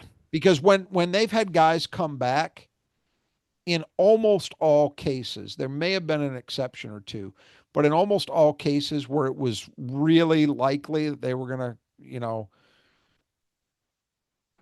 that they were in position to be drafted highly and still opted to come back, they never got into the draft. Miles Right. Bridges never submitted. Gary Harris never submitted himself to the draft. Right. You know, that's that's where you see that stuff go down. When he made that decision, I just thought, well, that's it. Because the only thing that would compel him, in my view, to come back would have been if he just wanted to be a college kid for another year, Yeah. which some Yeah. guys do. I Sure. just named two of them. It's yeah. Sometimes that happens. Short of that, yeah, there's things he could get better at, but he can do that as a pro. Yeah. It's not like he has to do that at Michigan State. You know, it just I can't feel better about a guy's run at Michigan State, especially when it's only 1 year, as I did with his. I'm so proud of him. I think he's such a class guy and Hmm. is going to be such a great representative of this program and everything it stands for. And I think he's going to have a really good career. I'm going to be shocked if he doesn't, because I just think he's going to work at it. He's got a tremendous amount of talent. We shouldn't shortchange that either. And I think with his mentality, he's going to get everything out of it there is to get.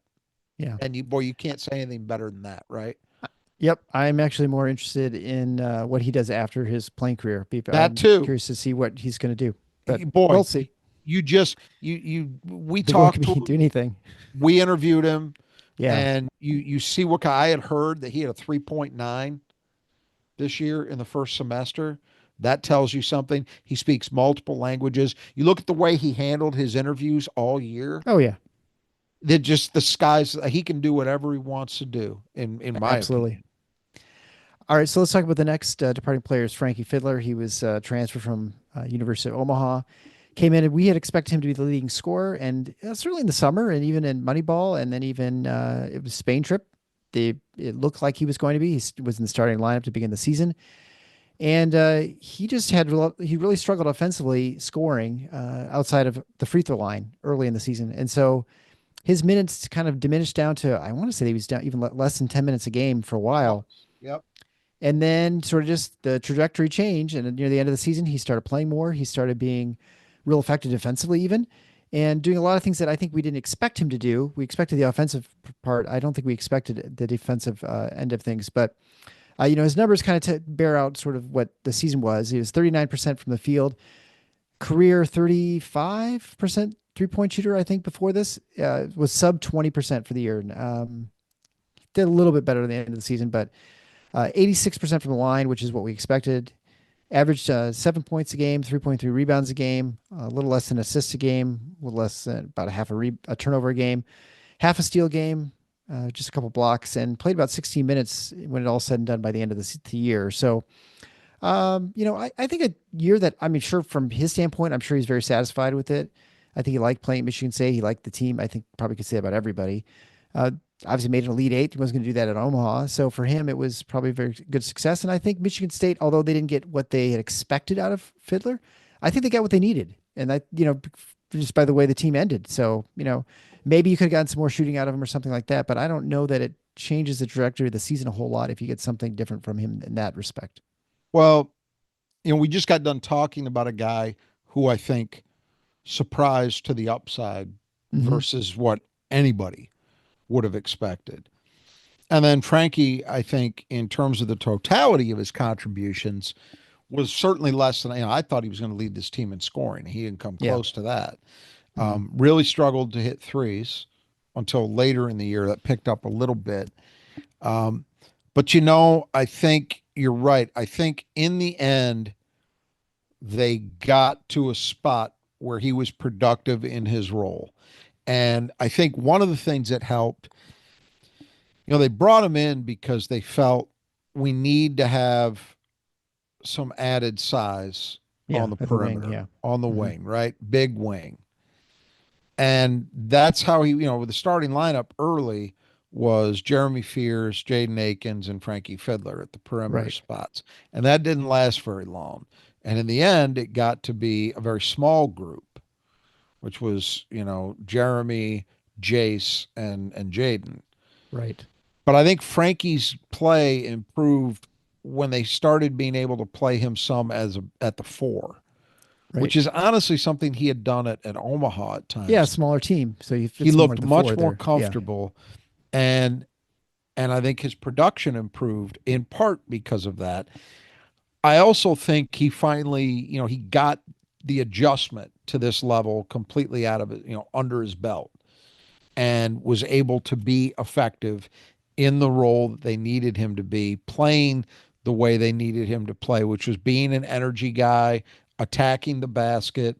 I thought he improved as a rebounder as the year went on. I really thought, and it got under discussed because he wasn't playing as big a role as people had anticipated, but I thought he became a pretty solid defender. He Yeah. was not he was not a guy, you know it when you're seeing someone that's just getting exploited. And he Mm-hmm. was never that. But especially as the year went on, he was not getting he was not a guy that other teams were looking to isolate or take advantage of a mismatch. Um, I'm with you. I think that he was asked about it and he said, he admitted the season didn't go the way he thought it would for him individually, but he wouldn't have made another choice if he had it to do all over again because he got the opportunity to play big time college basketball and have a ton of success while Yeah. doing He it. won So the Big Ten. I mean, yeah. I do think it worked out in that sense. I'm sure he wanted to do more than he did offensively, but I think in the end, Michigan State got a productive player out of him. And, not that I'm advocating for endless eligibility for guys, but I will tell you this. Frequently at Michigan State, where transfers have been the most successful, it's been in situations where they've had multiple years. Right. And if Frankie Fiddler had another year to play at Michigan State, we would all be very enthusiastic about what that year could look like because he really did figure a lot of things out. It's just unfortunate that the clock ran out at the same time. Yeah, but 2 or 3 years from now, when there's no eligibility requirements, maybe then he could stay as long as he wants. But all right. So then now we're talking about players who've left via the portal. The first we'll start with Xavier Booker. He was a sophomore last year, a former five-star, McDonald's All-American, and a guy who at times in the season, like around December, he just looked like he was kind of on the upward trajectory, Yeah. finally kind of figuring things out. He's kind of figuring out the motor thing, and then it just sort of didn't happen, and then his role diminished and kind of dwindled to the point where he was even a do not play in the NCAA tournament games, and so kind of a sad end to the season. Who thought, there were people clamoring for him to play more minutes as a freshman because worried that he'd leave. And then yet at the end, I think everyone was kind of, a lot of those same fans were ready to see him go. And I think you and I both felt like he just needed to figure it out, and whether it would happen here or somewhere else. And he's obviously elected to try it at UCLA. So we'll see. For the season, he shot 42%, 23% from three, almost 80% from the line. Uh, Only scored a little under 5 points a game, a little over 2 rebounds a game, 0.24 assists to 0.88 turnovers. He has 0.06 steals. So I don't know, maybe he had a couple steals in the season, a little less than a little more than half a block a game, and played a little under 13 minutes in a game. And obviously, like I said, more minutes early in the season, less later. And I don't know. I mean, I think it's definitely for him, it's got to be disappointment because I don't think he wanted to leave, but I think he and his family and, everybody just felt like maybe a change of scenery is what he needs. And you see this in sometimes players, like I always feel like it happens in baseball a lot, where some guy just kind of go to somewhere different and then to see if it works out somewhere else. So I don't know. I'm not someone who was glad to see him go, but I understand his decision. Yeah, I agree with that. Tom Izzo in his postseason comments talked about it and how he was very critical of the job that he did. The way he characterized it was he said he felt he failed the Sure. book. And that's my opinion. That's too harsh. Well, yeah, But it is because, ultimately, and I believe this even about someone as good as Izzo. Um, in college basketball, you are mandated, believe it or not, there are actual rules. I mean, I know it seems we're in a no rules atmosphere, but there are rules as to how much time you can spend coaching your players, coaching your team in the hmm season, off season, all of it. And it's limited enough that the truth is most development really is going to come down to the individual player. sure. I know we like to believe that there are these guys, Rick Pitino is out there with a magic wand that he waves over guys and turns them into great players. It doesn't work that way. I know a guy who had involvement. He had been in AAU basketball and at a high level, and he knew a lot of guys, obviously guys that had played for him who were in big time programs in particular. He had a guy who became, I should say, a very, very good player after a period of time at Michigan playing for John Beilein. And John Beilein used to, because of the rhapsodic way that certain elements in the media, particularly in Detroit, will talk about anything that program does that is an abject failure as if it's, reinvented Naismith's game. But and I don't mean to denigrate John Beilein. John Beilein was a hell of a coach, but John Beilein would get credit for development that this guy told me it used to rankle the player because he said, I'm the one who did that in all those endless hours I spent on my game, Right. Yeah. right? Yeah. With trainers, by myself, taking jumpers, where, weight train, all that stuff. And John Beilein was a great coach, but John Beilein's primary, besides his ability strategically on offense, where he was very good and to teach that, I think his other strength was talent identification. There isn't a lot that college coaches are able to do with actual development other than, giving guys opportunities to play in games and those types of things. But it's mostly the player if you talk to guys who actually know what they're talking about. And so why am I mentioning this? Well, I this is why I think Izzo is being a little hard on himself. Because at the end of the day, you've got to want it. hmm And I think, there are certainly people who have had this view of Xavier Booker since he was in high school in Indiana, and I know it because I've talked to him, who questioned how much want to there was. I give him and I give the people around him, his parents, his AAU coaches, all of that, a lot of credit because the word on him when he committed to Michigan State was they chose Michigan State primarily because they knew that. and they believed that Tom Izzo was the guy to get it out of him. And that didn't work. But also credit to them, they could have gone a lot of other places, I'm sure, because when you're 6'11", you can walk and chew gum at the same time, and you've at least got the potential, people believe, to be able to hit a jumper now and Yeah. again. You are going to get chance after chance after chance. It is no surprise to me. I know there's some people like, he's not even a MAC player. Get it. You don't know what you're talking about. That might be true in terms of what his production ends up being, but in terms of the opportunities he's going to have, you don't know what you're talking about. Yeah. It's no surprise to me he's at another high major.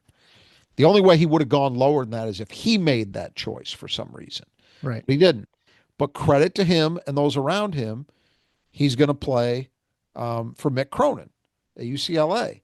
And Mick Cronin is a guy who's got a lot of similarities to Tom Izzo in terms of how he coaches, the demands he puts on his players. So Book is not going to have an easy ride there either, you know? And I think you would hope that there's a chance that maybe just hearing the message from in a different voice is enough to get through to him. He's another guy. I mentioned it with Jaden Akins, outstanding student. You never hear a bad word about him as a kid. He Mm-hmm. never bitched publicly, complained about why am I not playing? But, maybe if anything, you would have hoped that he would have taken it a little more personally than he did, right? Maybe that would have Yeah. produced something. But all accounts, great kid. It just did not work here.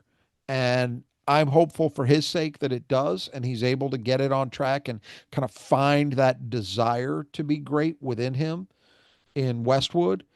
But it didn't happen in 2 years here. And you're right about how the season went. I mean, there were some flashes early. We saw some flashes on the Spanish trip in the summer, and Mm-hmm. then we Yep. saw him a few times in the non-conference. But then by the time Big Ten play rolled around, I mean, that game we were at Westwood, ironically, I remember we were some point in the second half, and the guy in front of us, who was a Michigan State fan, turned to me and he said, "Who would you be playing right now, Booker or Fiddler?" And the answer I think he expected was Booker. And I said Fiddler, because Fiddler, that was right about the time that Frankie started to figure it out. Yeah. And it was right about the time that it was pretty obvious that Book wasn't going to figure it out here. Mm-hmm. And that's what, from there, it was two different trajectories, right? Yep. But it just didn't happen. There's still a world of talent in there. And there's another thing, as I said in his press conference, he still firmly believes there is a great player in there somewhere. And I understand why he says that. It's just, does he want it badly enough for that to come to fruition? We'll see. Yep. I mean, Izzo, in many ways, is like any teacher, any parent. You see the potential, and then you want that person to maximize it, and you feel like when you're not able to unlock it, that somehow it is your failure too. But there's Right. obviously, it. Yes, you affect that, but as you said, it's just as much, if not more so, depend on the It's individual to unlock that it's a much themselves. more complex picture than that. Yeah. Yep, absolutely. All right, so the next one, and brought to you by the Squeegee Squad of Grand Rapids, a clean sweep as we. uh, you want to make sure your windows are clean, make sure you get those taken care of this summer. Contact the Squeegee Squad of Grand Rapids. They can take care of your glass. They'll make sure that it's nice and clean, and you can see out of it. And they could, as a listener of the show, you get 15% off any estimate you get from them. You can, of course, do that at our support page at tffinots.com/support. So and they do fantastic work. I can't say enough great things about Squeegee Squad. So please check them out if you thought of getting windows cleaned or even a house washed. They can do power washing too for your home. Trey Hoffman decided to leave. He announced for the transfer enter the transfer portal 2 days after we spent a lot of time talking about it before. So I don't think we need to go and relitigate sort of his decision to go elsewhere. He's going to end up at NC State. I can't remember if we even knew that the last time we talked about him. But anyway, so he'll be at NC State playing for Will Wade. And a season that was very memorable for him. I mean, obviously the two big ones that you can't forget is his 55 or 60-foot shot to beat Maryland at the buzzer, which basically secured the Big Ten championship for Michigan State.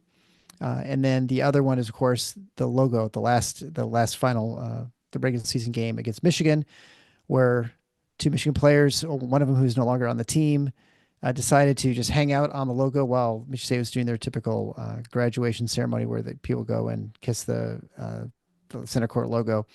And Trey just started to fight, basically just pushed the guys out of the way after asking them not so politely to get out of there because they weren't wanted. Anyway, so that was great. And of course, he was also the leader of the team. He was a guy who was always willing to stand up, and he was, by all accounts, he was a great teammate and a great leader and he loved Michigan State. And I think it killed him to leave Michigan State, but I think he felt like he had to for, whatever reasons that he didn't state them specifically, but I think just playing time and maybe the role or whatever. And so anyway, so he's no longer with the team, but his final stats for the season, he shot 37.3% from the field, definitely expanded his game more. He was shooting more mid range and he was pretty effective at times in games. 33% from three, so definitely down from his previous year. Shot at 85% from the line, so very good there. Scored a little over 9 points a game, had a little under 2 rebounds a game, 3.7 to 1.6 assists to turnovers a game, a little under one steal per game, and then a quarter of a block per game, playing 23 minutes as the backup point and occasionally the primary point, especially late in games. So a year, obviously, for him, won the Big Ten, just like Akins, won the Big Ten, easily beat his rival twice in the same season, which I know meant a lot to him. Made the and made the Elite Eight. So a good season for Trey. I'm sure he wished he would have done a little bit more from three because I know he was more effective the year before. But outside of that, there's not a whole lot that you can say bad about Trey, except maybe how it sort of just all unfolded. And he was almost unfortunate that he was the first one to announce his transfer to go in the transfer portal for Michigan State, which I think came as a bit of a shock to Michigan State fans. And so had he waited like a day or two more, it may not have been as big a deal. But just sort of the way it all unfolded was kind of, hardened his legacy, I guess, a little bit. This was really the first time since the introduction of the portal era that Michigan State lost a player that they wanted to keep. Still trying to replace. That's what we're talking about at the beginning of the show. His role. And so that was always going to be reacted to very differently than anybody else. And then you add on top of that his persona and the way the season ended. I don't mean the Auburn game. I mean the Michigan game, the Maryland game before that. Yes. I think we've talked about it here before. I know we have, but the person I feel worst for in all of this is Trey. Yep, I agree. And that's, look, he I'm sure has probably, as best as he can, moved on, focused on what he's going to do in Raleigh and for NC State, and I'm sure I would expect to have a good year, but this is, as much as anything, I think this whole deal was illustrative of the way that forces that are outside of any one person's control can sort of conspire to make an outcome seem almost inevitable when if there was a different system imposed, a different system in existence, it would never get to that.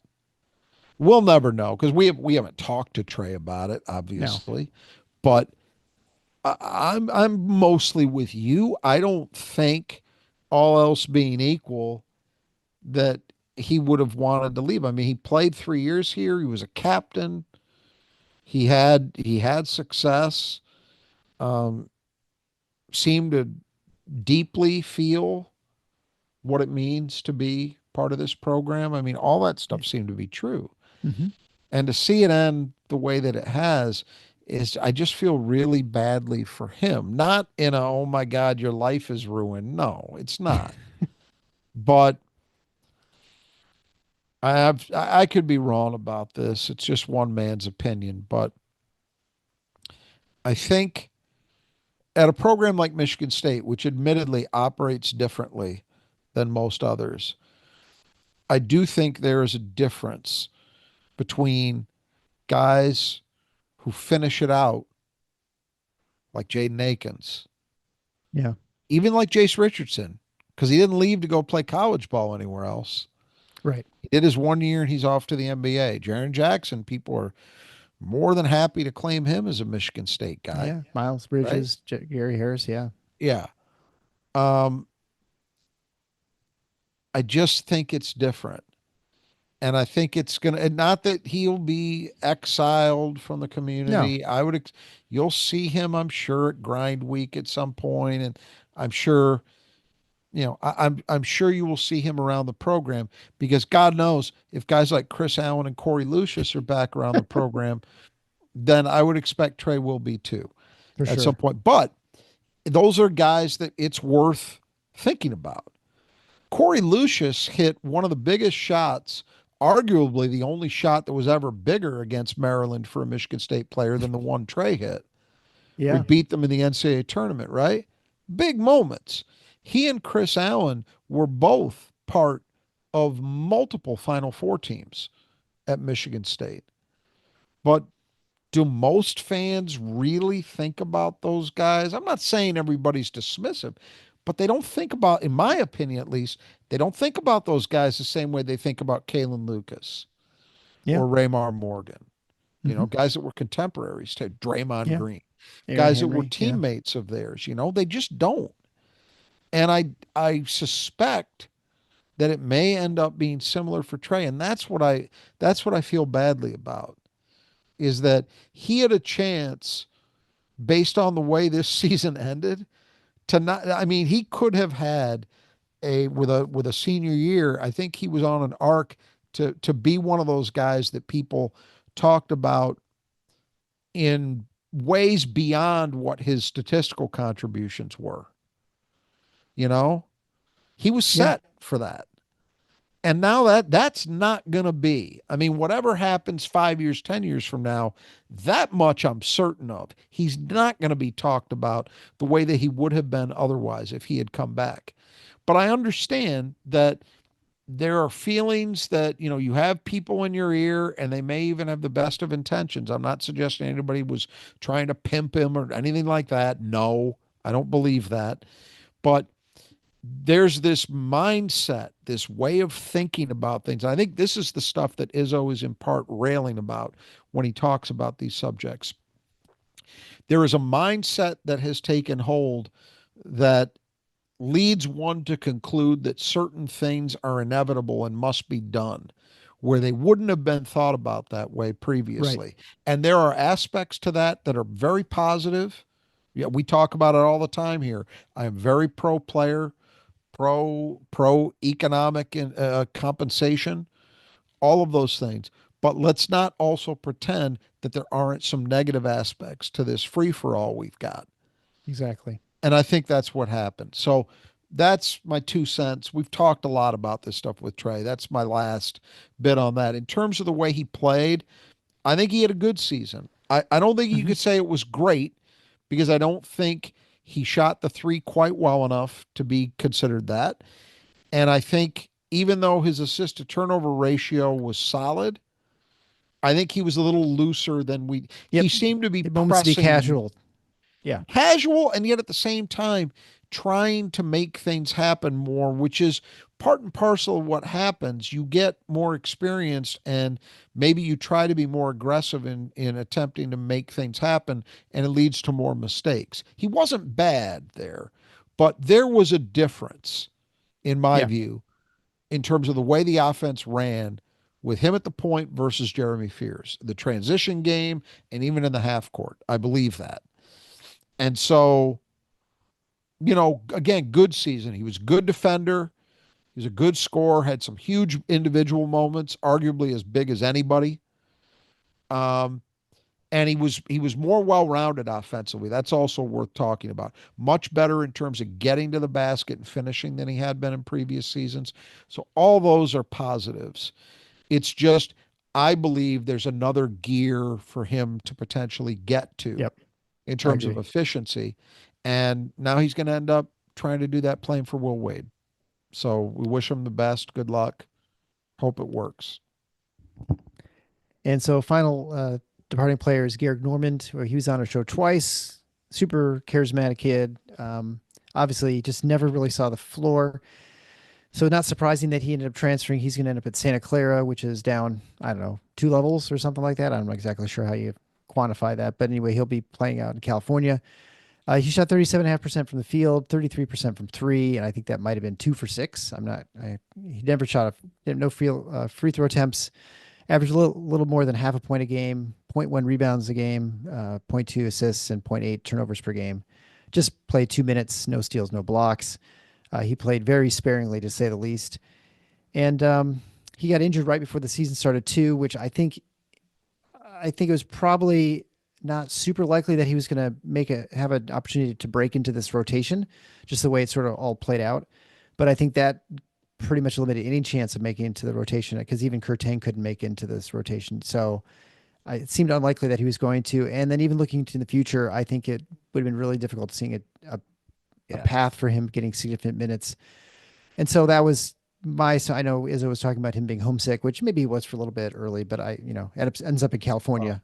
right. That So kind of shot a hole in that theory. yeah, Yeah, which is why I always thought it was a minutes issue, which is, totally reasonable.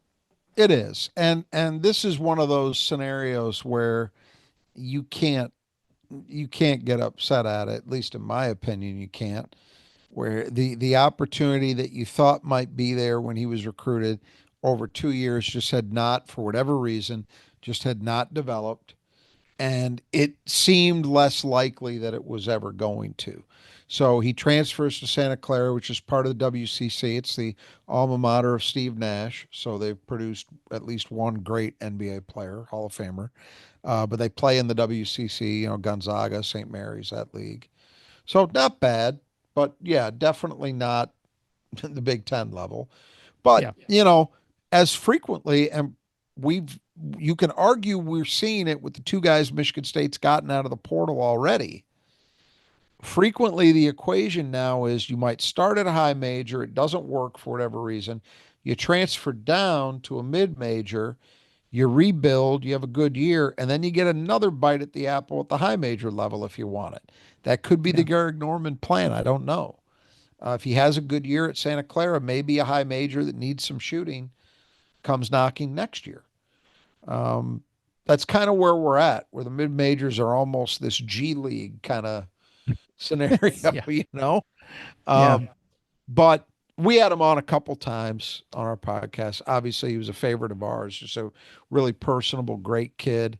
Um, I'm sorry that it didn't work out for him to play a full 4 years, but he was always somebody that was very enthusiastic in his role on the bench. You could see it during games. Um, and that matters. That's important. And it's easy for guys to go the other way if they're not playing, and he never seemed Right. to.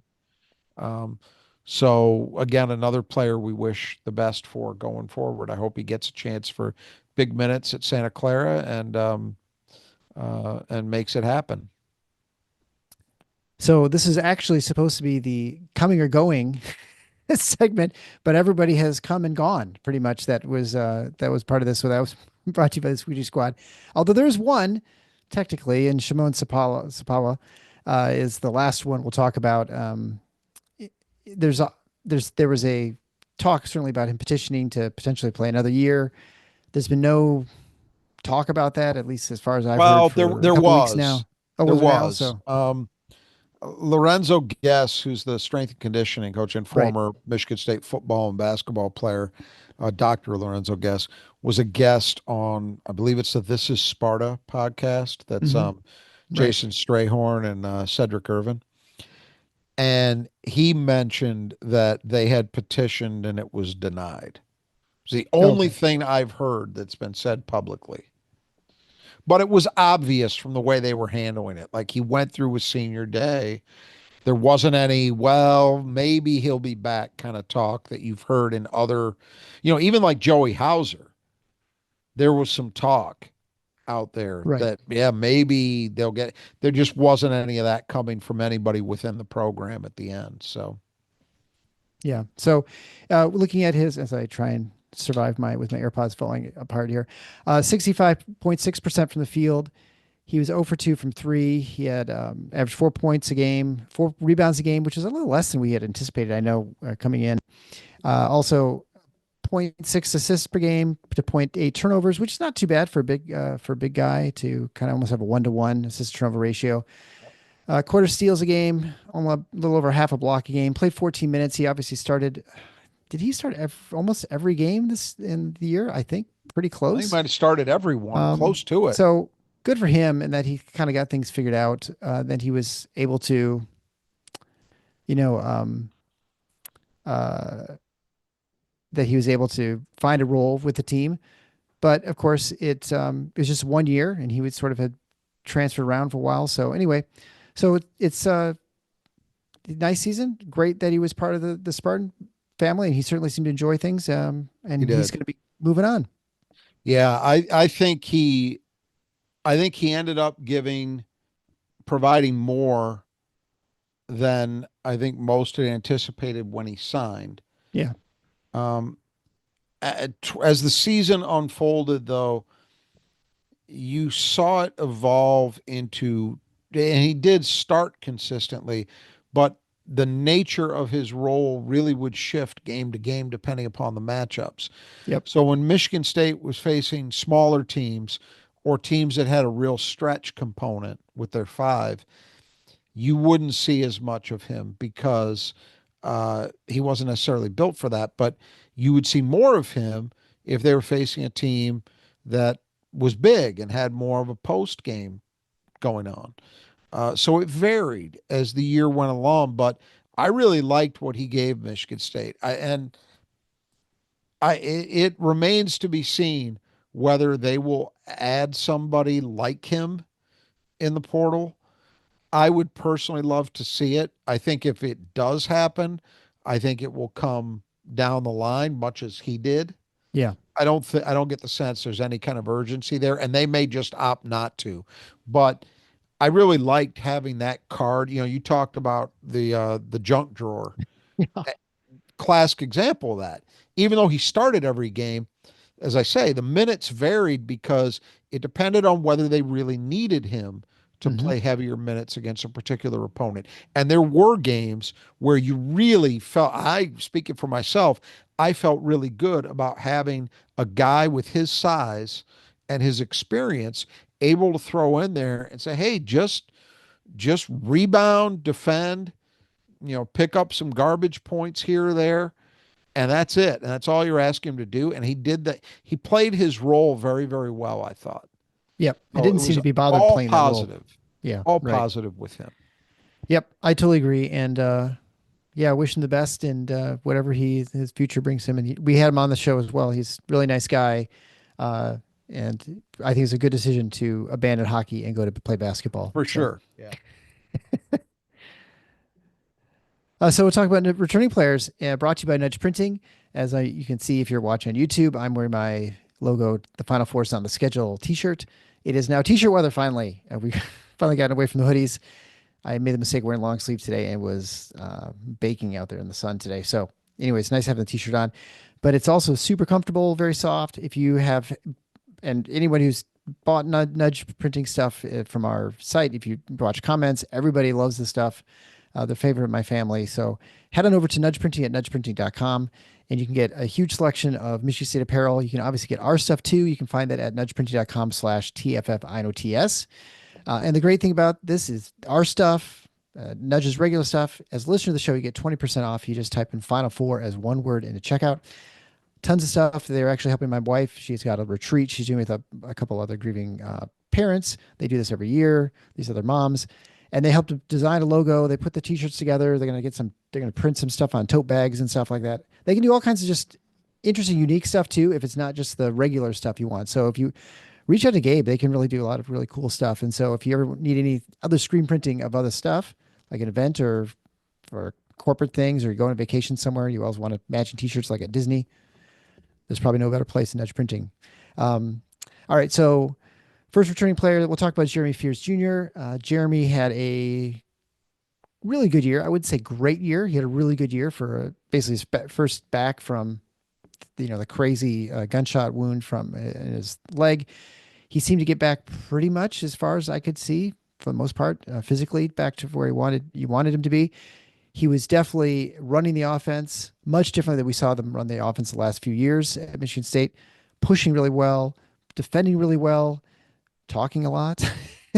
But he definitely was very disruptive in the defensive end, which was something we saw as a freshman before he got hurt. And then what we saw as a freshman pushing the ball and sort of being playing the point, he seemed even more so and very more comfortable, I think, and definitely feels. My impression at the end of the season is that he was definitely feeling much more like it was his team, and I think next year you're going to see even more of that.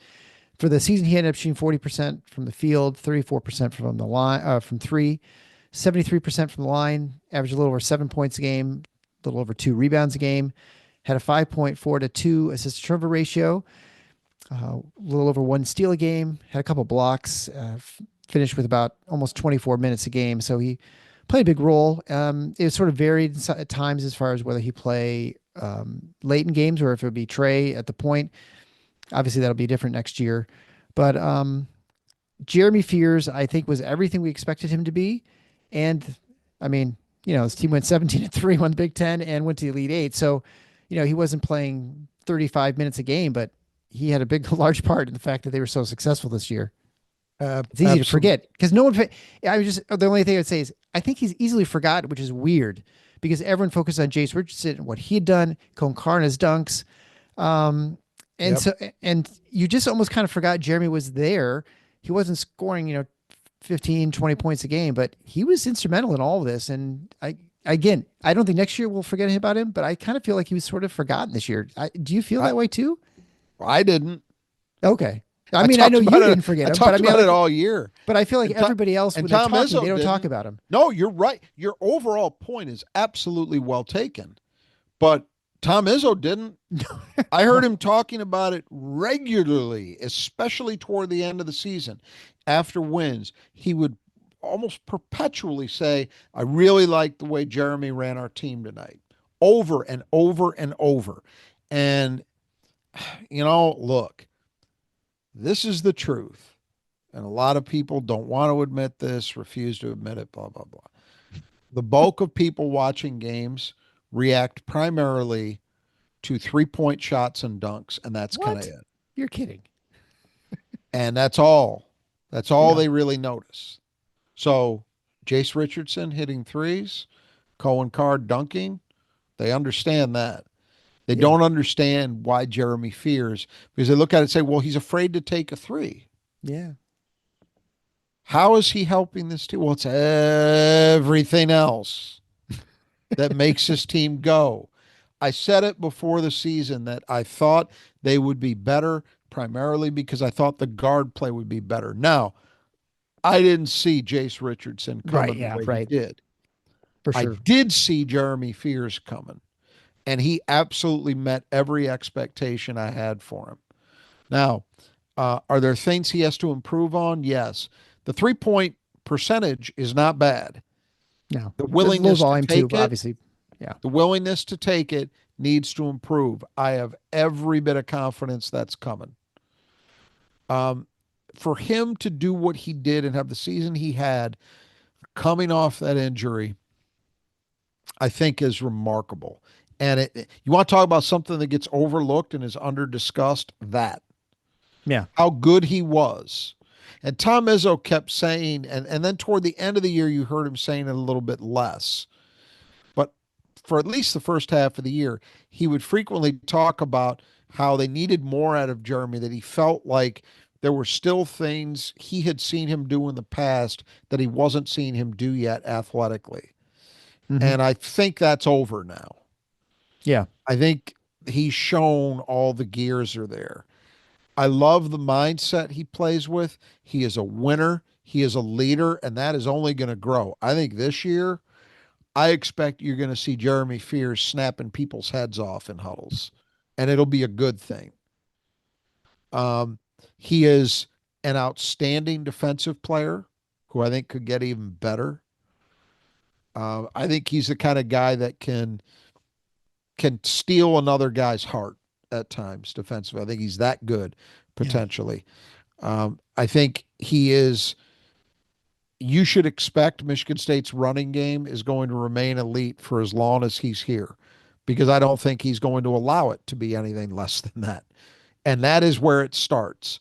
That was my complaint more than any other element of the AJ Hoggard era, was Michigan State did not run the way Michigan State's supposed to run. And Right. that starts with the point guard, period. Period. It starts nowhere else. And you saw that shift immediately this season when it became Jeremy Fear's team. And frankly, that was something I had a criticism about Trey with, is I did not think they ran as consistently with Trey there. I'm not saying it was where it was when AJ was the primary guy, but there was a difference between those guys. Yeah. Absolutely there was. And knowing that Jeremy Fears seems set to maybe be a 28, 30 minute a night guy this year makes me feel really good about that transition game. Uh, I think you're going to see him. If I would anticipate specific improvements, I think he'll be more willing to take threes, and I expect to see more consistency with the mid range or the mid lane floater. I think he has those in his Yeah. game. You just need to see it. I think we saw it He's more early in the year too, and I You feel like did. he also attacked the basket more and got to the line more, and then that Yep. sort of faded away. And I'm not sure if that was the competition or if it was just the roles other people had taken. I'm not sure. Maybe he just Yeah. lost some confidence. I think you'll see more from him as a scorer, period. Yeah, And I'm not saying I don't necessarily ever expect him to be a 20 point a night guy. I don't know that that's his game, but I think you'll see more of it. You'll see a more assertive offensive player for his own offense than we saw this year. So the balance will be a little bit better. But man, as long as this guy is in East Lansing, I am confident this is going to be a good team. Now, there are different levels of good, right? yeah, hmm, I don't think it guarantees you're going to win the league championship necessarily, but it ought to give you a chance, yeah. because he's that. He is what great teams and good teams need at his position. That's him. I could not be more bullish on his future. Then we come to junior Jackson Kohler, who had a lot of, I think, the tantalizing his freshman year, great footwork, everything but the finish, right? And then sophomore year, everything was good, looked great in Moneyball. I mean, he's like the Moneyball champion for like 2 or 3 years in a row, as far as like Moneyball MVP, scoring a zillion points, shooting outside, doing all kinds of things. And then last year, he got that foot injury right before the season started. This similar to Norman Garrett or Garrett Norman's story, except that Jax was out for quite a while, finally came back in, was it January or something like that? And it just never, that conditioning is out for a while. And maybe I was telling you that I was talking the OR about with a former Michigan State hockey player who sells medical supplies now. I think all those athletes end up selling medical supplies. It seems like. Anyway, he was telling me about as a D1 athlete, as a hockey player, and he played quite a bit of. He played for Michigan State for a couple of years. He said you would get deconditioned from Friday to, like, you play Friday night, and he said by Monday practice or even Tuesday practice, you're deconditioned. He said so he'd have to actually go and on Sunday or Monday and do a lot of cardio work just to sort of to Sure. maintain his abilities just for 4 days later. And so it's hard to comprehend that as like normal people, but when you're operating at that sort of high level, it Yep. is a real thing. And so to be out for a couple months and then to try and make it back and to try and get into not only the sort of the physical aspect, but then you also have to get sort of work your way back into a team that sort of figured out how to play without you and to get back in rotation. So anyway, it's not surprising that he struggled so much as sophomore, but then last year he was really good. I mean, just his numbers bear that out. 52% from the field. He started incorporating a 3-point shot, shooting 37% from the three, but that is after pretty abysmal shooting early in the year. Late in the year, he was probably like 40, over 50%, I think, the last like 10 games or something like that. 82% from the line, a little under 8 points a game, almost 7.5 rebounds a game, 1.3 to 1.3 assists to turnovers per game, so 1-to-1 ratio.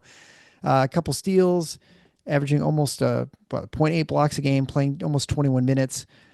He is every reason, I think, to imagine that this team is also going to be going well forward. And by all accounts, I mean, this was a breakout year for Jackson Kohler. This is kind of think how we thought he was going to be last year. The one thing we didn't expect, but we'd hoped, I suppose you could say, we knew he was kind of had a nose for the ball on the offensive end, but it was the defensive end that he was able to also show that he really was able to rebound. And he's rebounding from the 4 position too. He's not rebounding from the 5, so he's not the one you expect as a primary rebounder. But anyway, a good year for him, and I think especially is that a 4 classic 4 for Izzo, really stretching things out. You really look forward to next year and seeing what he can do. Yeah.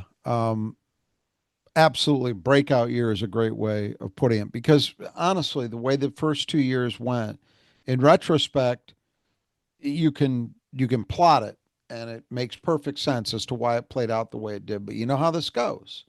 Yeah. You're halfway through, you haven't really produced very much. Yep. And by the way, came into this season very limited expectations. I mean, Xavier Booker was going to be your starter at the 4. Yeah. And you figured Cohen Carr was going to play some minutes there too. At the 5, well, there's also Carson Cooper. And hey, they've just brought in this Zapala kid. So where does it fit for Jackson? And I admit, I had concerns. They talked about him as a potential 4-man after his freshman year. And I had wondered about that. I really worried about that defensively. Well, he's turned that around to the point that now I worry about him defending 5s, but I don't worry about him at the 4. And I'm Yeah. not saying he's a lockdown guy, but his career path in some senses it reminds me a little bit of Joey Hauser. They're not Yeah. exactly Right. the same player, but Joey Hauser at a certain point went from liability to functional defensively. Mm-hmm. Jackson got there maybe a year or 2 earlier than Joey did. So that's a good sign. Um, you're absolutely right about the rebounding. He had always shown a knack for offensive rebounding, but defensive rebounding is a different thing. It's a different skill set. It's just different. And I didn't know if he had it in him. Well, he proved that this year. He proved that he's got it in him. And I thought he was really good in that area. And obviously he was outstanding as an offensive rebounder. The 3-point shooting is impressive. And man, does that make a difference. If you've got a guy at that position, I've seen Michigan State get it done without necessarily lights out shooting from that spot, but I will absolutely agree that when they have it, it makes it a lot easier. And I Yeah. think they've got it with Jax. I think next year you'll probably see the frequency go up. Now, can he maintain the efficiency or even improve it? That remains to be seen. As you say, back half of the season, he probably was knocking on the door of 50% I think it was over 50%. because he did get off to a bad start. Yeah. It was that game. Was it that game at Illinois that It was really it was started the it? game I must about 2 or 3 times I said no, and then oh yeah. Yeah. And then I'm like, okay, I guess I think he went this, 4 for 5. yeah, he was And unconscious. 5 or 6 and maybe even. Yeah, and it it was really was crazy. it was from there it was smooth sailing, you know. Yep. Um you mentioned an interesting thing that's under discussed and I think is really important for him. The assists and turnover numbers are even, right? Yeah. That's a big deal because even though we're talking about the 3-point shooting, we know that Jax is a guy who likes to get into the post and they want to use down there. And what do we see opponents doing with Double him. pretty good frequency, right? Yeah. You got to be able to get that ball out. Now, you'd like to be a guy who can actually punish that stuff by finding people for easy baskets. But at the bare minimum, you got to be able to survive it. And I thought as last year unfolded, he got better and better in that area. And that's something that was under discussed. But I think it really matters. I think it's going to matter even more this year. All those are positive things, right? The one thing, ironically, that I think there's more ceiling for him to get to, and we need to see improvement, is the thing that everybody talked about when he was recruited. I talked about it. Yeah. His low post game. Yeah. He is still not as good a finisher as he should be. Yep. I think he got better this year. But for the caliber of footwork that he has, he should be better. And Yeah. it's going to be interesting. I talked about this. I don't know if I talked about this here. I definitely did on the Spartan Mag board.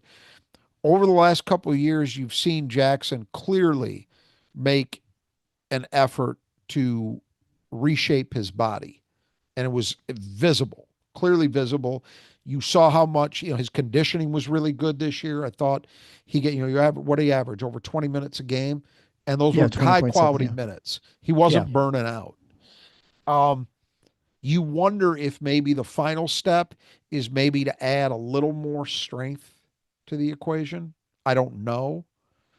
Um, one caveat, one thing I worry about a little bit going into next year with what they look like right now, there is the temptation to view Jax as a guy who can also play the five. And Right. he can offensively. I do not like him there defensively. I think far too often you've seen him get just swallowed up by bigger fives. Now, there could be individual matchups, as we did see at times this year, where Plenty. it can make some sense. Yeah. Right. But by and large, that's why in the back of my mind, I'm just speaking for myself. I would love to see them add a, a mop up guy, kind of, guy who can come in and give you two hitters in relief Yeah. as a big man. Jesse McCullough, who we'll talk about, is set to see his role really grow. But I still worry about, are they going to try to play Jax at the five more than maybe they should? Yeah. That's my only real caveat of concern with him. Everything else, I think the arrows are pointing straight up. And then we come to the player I was most worried is when Trey Holloman announced that he was entering the transfer portal. The It's sort of like you just assume you kind of live in a fantasy world where the outside world does not affect you. And suddenly I'm like, oh, now this is real. Now anybody can leave. And then of course my immediate thought is Cone Carr, because that's a guy who is going to command multi-million dollar, I mean, many millions, I think, transferring. A high level athlete like that really came of age in the NCAA tournament. We saw him really start to dominate games athletically and just from offensive standpoint, defensive standpoint. And of course, there's more eyeballs. Everybody's watching the NCAA tournament. So whenever he does something, it's magnified in that light. And so a guy who I think everybody who's a Michigan State fan watches him and said, "Boy, you're 1 year away from really unlocking who this guy could possibly be." Proves a hand a little bit, able to attack the basket a little bit better, maybe develops his outside shot a little bit more, and we're going to have something pretty special. So, I mean, for the year, he shot 61% from the field. I mean, obviously, a lot of those were dunks, 33% from three, which is not too bad. Obviously, very, very limited volume, but he did hit some. 70% from the line, and that is after starting the season probably 35% from the line.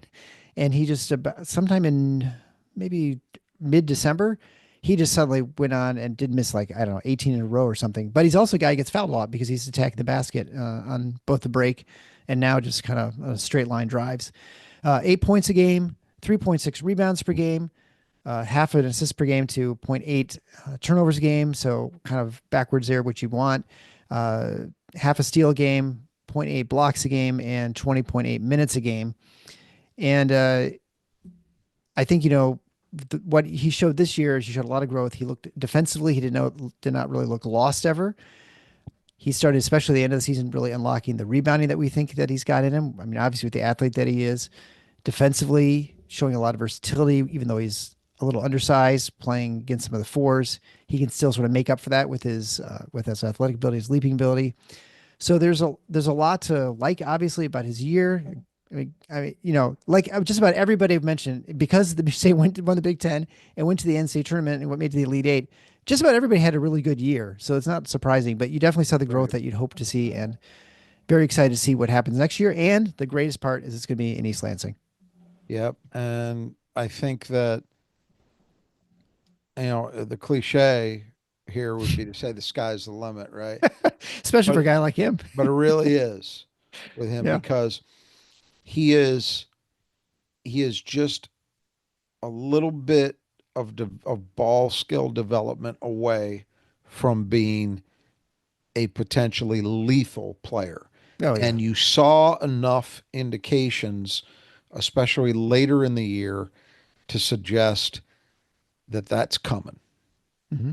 The free throw performance, I think, indicates usually a leading indicator, not always, but usually that general jump shot improvement is coming, even if it hasn't fully arrived. Now, he did shoot 33% on threes. I don't remember what the attempts were. It wasn't a ton of volume. It wasn't even. I don't think he even hit 10 this year. Probably. I don't know how the numbers. Oh yeah, I Probably wouldn't think it was. seven for 21 or something like that. Yeah, Maybe. probably Maybe even something like that. that. Yeah, Yeah. yeah. But again, just enough. Hmm. I mean, this wasn't like Nick Ward hitting a three. Right. Like Best this is three-point shooter ever in Michigan this State is history. probably coming. You know, Yeah. we did see this year market improvement in terms of his ability to utilize the dribble Hmm. to get himself to the rim and score. So that's already here. I think it can and will be even better. You talked about his defense. Wholly under discussed part of his game. The job he did in the game at Madison Square Garden with Ace Bailey, who's going to be a top 5 pick by all accounts, was unreal.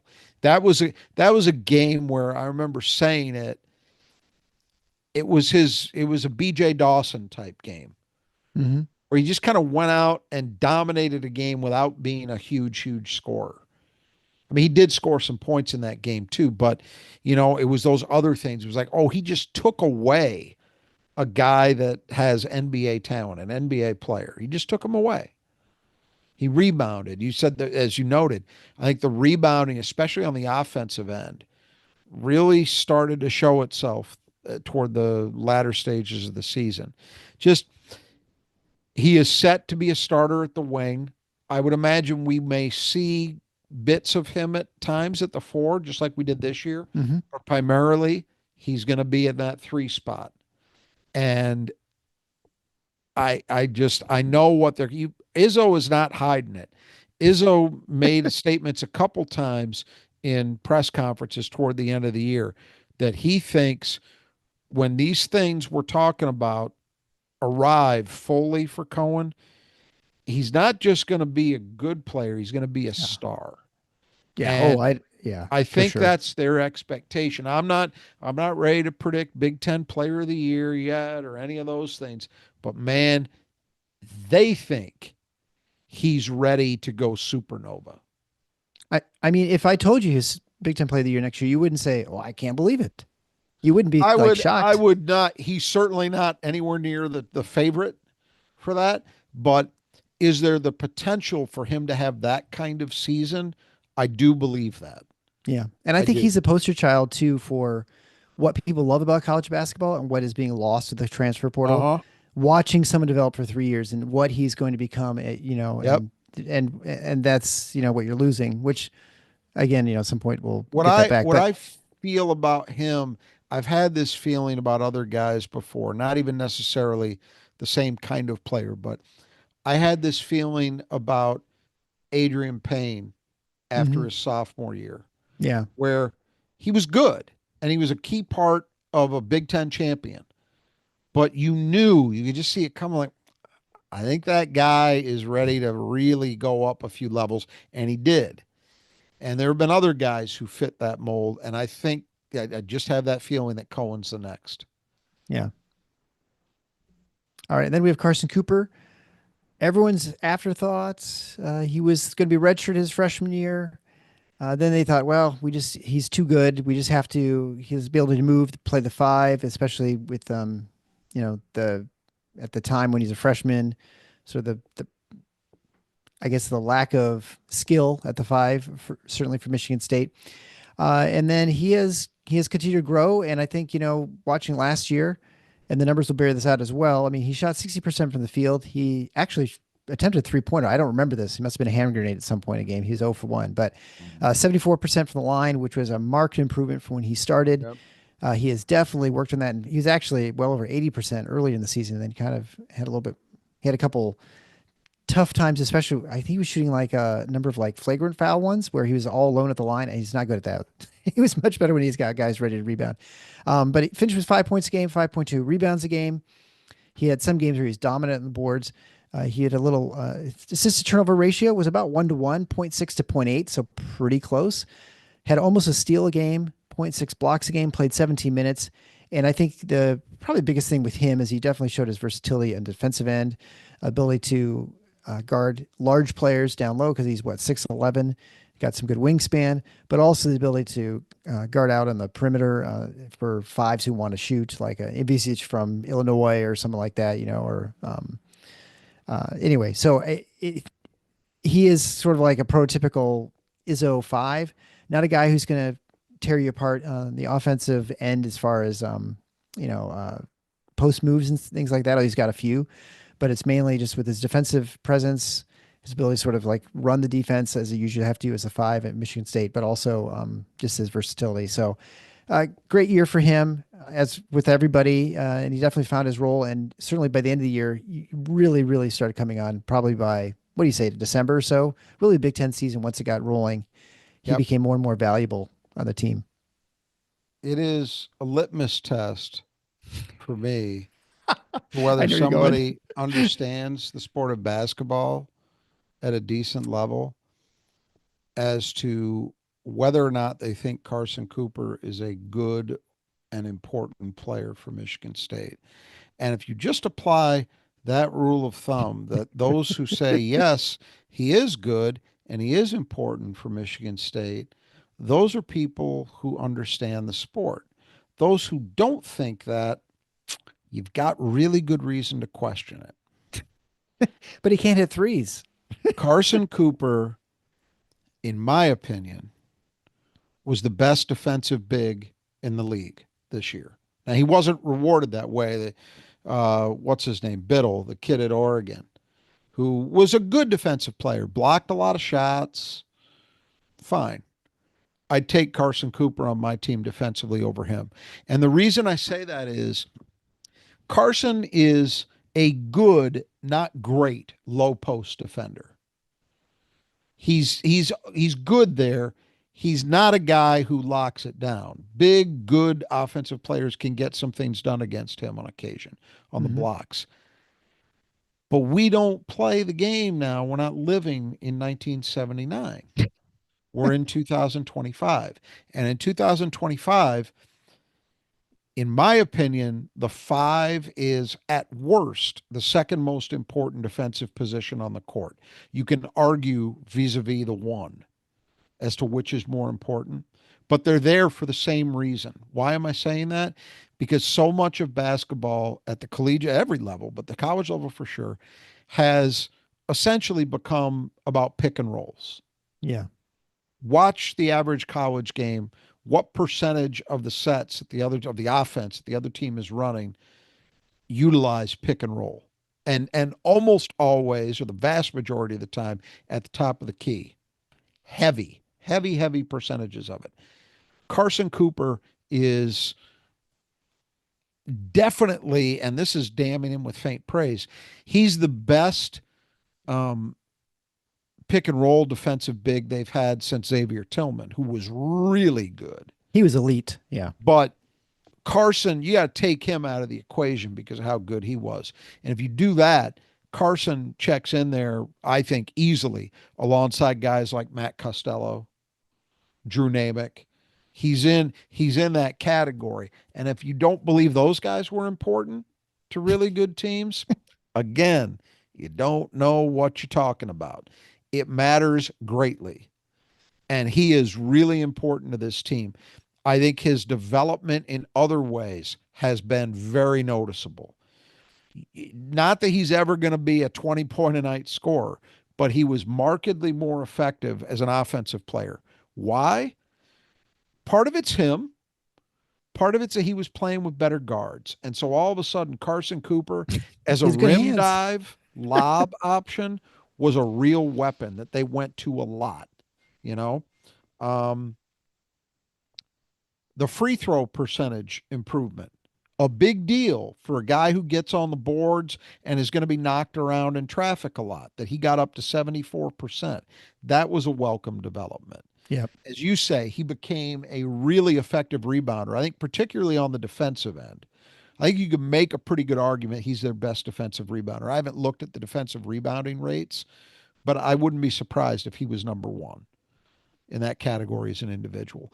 So all of those are really, oh, and he also, and this matters in Michigan State's offense, you know this when you watch MSU, MSU loves to utilize handoffs Yeah, the dribble handoff. I on was the going to say he's perimeter. really good at that too. Yeah. And I really, his first 2 years, that made me very nervous, the ball in his hands. I do not get nervous anymore. Yeah. He's become much, much better in that area. So overall, another guy where the arrows are pointing up. And he's going to be your starting five. And again, if you're listening to somebody who talks about how, well, Michigan State's not serious about competing because they're rolling 15 out there as the starting center, you're talking to a dummy. Dummy. One more time, dummy. All right, let's move on to Kurtang. Kurtang had a unremarkable year just because he hardly ever played. He shot 21% from the field, 22% from three, hit his 2 free throws this year, averaged half a point a game, zero point 0.7 rebounds a game, 0.16 assists per game, to 0.2 in turnover, so 1-to-1, had a steal, played 3 minutes a game. But I think what's notable about this is he averaged 0.7 rebounds a game and he played 3 minutes a game. So for a guy who's a 6'4" guard, Mm-hmm. I think that's something we talked about. You talked about it certainly before the season started, that he is a guy who is hard nosed, who goes after the ball. Yep. Aside from being a good shooter, which he did not really show, but he had very limited opportunities. He only had one stint, and I think I forgot to look it up, but I think it was the Iowa game, but it might where Yep. Jaden Akins I had to think come you're out for a right. little bit, and then Kerr played Mhm. probably 8 minutes or something in the first half. It was Mhm. quite extended period. That was like his most extended Yep. usage in games that mattered, I guess, early. But anyway, obviously we're expecting to see more from this year. So not really a whole lot that he did this year. Obviously, he just was on mainly the scout team. So I guess that's about all I have to say about Kurtang as far as his Well, season in review. I think the most important thing from my perspective is that he's still on the team. Right. He came back. Because Yes. I worried about that. Not Yeah. because I heard anything specific to him, but just here's the equation. A guy who was, top 50-ish nationally, and he doesn't really get regular playing time or frequently playing time at all. Yeah. Now, we understand the reasons why. He was in a very unusual situation, even at Michigan State, with the guard depth they had. But man, in this day and age, Yeah. it would not be Exactly. crazy. And I believe there is a really good player in Kurtang that's in there. You mentioned the rep on him, and we got to see it. The most we really saw from him was those games in Spain, and Hmm. I guess very early on, like the exhibition games. And you saw the shooting ability there. He was considered one of the best shooters in his class nationally. So I don't worry about that. I think he's going to be an effective shooter. I disregard the 3-point numbers. They're meaningless here. Yeah. I think he's going to be a good shooter. I think he has the potential, from everything you hear, to be a really good defensive player too. That is, from what I've heard, where the consistency has to come on for him over this offseason and into next year if he's going to play a big role. You also mentioned the knack for rebounding. I agree with that. We've seen signs of it, and that was the book on him coming out of high school, is that he just kind of had a nose for the ball. I know I commented on it after, maybe it was games in Spain or maybe it was exhibition games, but I know there was a point or two when we did get to see him play that I remember commenting, some guys just have a sense for it. It's not it's not always about technique. Sometimes it's just about, you have a sixth sense as to where the ball's going to kick off the back of that rim. And you can just beat, your reaction time is just that half beat quicker than everybody else's. He looks to Yep. me like one of those guys. Yeah. So what I think remains to be seen is, again, the defensive consistency. Will that allow him to play a really big role? Because I think that's what they're hoping for. And can he show something as a ball handler? Because this team does need, even when they add somebody else, they still need, I think Trey Fort, we talked about, probably has the potential to at least pitch in a little bit there. But I think they're going to need Kerr to make strides there too. So those are all the things I'm interested in. But I'm expecting him to be a regular in the rotation, and I'm expecting him to be good. Yeah. Yeah. The one thing, and to get off on the ball handling, it's going to be interesting to see if they can find a point guard who can play like Jeremy, play and really push the ball. Because you Yeah. hate for the team not to be Well, that way for 10 minutes I, whenever he's off the floor, because that's really important. And I think that's a really important point, and I'm glad you made it to go back to that conversation we had at the outset of this. I think that's true. I think you want to make sure that whoever you add, you don't have to change that way that you play. yep. I think this year, as I said, not to be negative on a guy who's chosen to leave, but if I had a criticism of Trey, the biggest one I had was I didn't feel he was quite good enough in that way. I don't think Michigan State went from 60 to 0, No. but it wasn't the same. And ideally, man, you would see, not that you expect somebody behind Jeremy to be as efficient or as good, however you define that, but just who's got that same kind of RPM to them, that matters. Yeah. All right. Well, that is going to Well, conclude all the players who played. Now, I know you wanted to talk to Jesse McCullough, but, yes, but Jesse McCullough did not play. He was fair redshirted this enough. year. Fair enough. We'll get And to so Jesse when we do the preview. we will get to him when we talk to Jesse. Aside to say that he's on the team, he expects to play 60 minutes to the five, and that the coach team, Yeah. team, and I think we talked about this, thought he looked really good, maybe even better than Xavier Booker at midway through the season. Oh, for And sure. That's the word. yeah.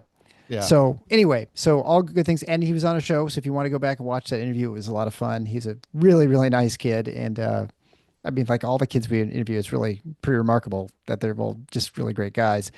So that was a big, long recap. So thanks for hanging through with us for you. And hopefully, you enjoyed this season. And we're going to have all the things, the regular things. We're going to go through the Big Ten and kind of recap the NCAA tournament results for the Big Ten postseason, and also just sort of how their teams did. We'll do that over the next couple weeks as well, and then we'll just kind of get into our regular July topics, we'll call it, until we start the previews, which is what, August. We have to go to 18 teams, get through the Big Ten, and then before you know it, well, the next season will be upon us. We'll do a little Moneyball too, and some other things, but so. I think we'll just kind of wrap it up there, unless you got something else, Rod. I think Nope. we'll just I kind think of we we'll just covered kind of we covered that and about everything else, including plenty more Darius Adams. We'll be back possibly talking about another portal edition. We'll kind of see. So make sure you check out our sponsors. Go to our support page at tiffknots.com/support. Make sure you also subscribe, share with other Spartan fans. Make sure you leave comments, 5-star reviews on your podcast player. We really appreciate those. Those are really huge. I know we've had people written in about doing that. We really appreciate that. It helps the algorithm allow other Spartan fans to find our show. We are still top 100 of all basketball podcasts. Maybe not so much now because we're not really putting much stuff out, but certainly during the season, we are one of the top shows in the country of all basketball shows. And so we really appreciate that, your support, and what that means to us. And our growing YouTube page, which we just have sort of just begun this last year. So if you have not yet checked that out, head on over to youtube.com/@TFFINOTS. Subscribe there, hit the notification bell. Make sure you find out when we do the live shows. Try and do most of them live here, certainly live after post games most of the time during the season. So anyway, I think we'll sign off there. And so until next time, the Final Four is not on the schedule. Go green.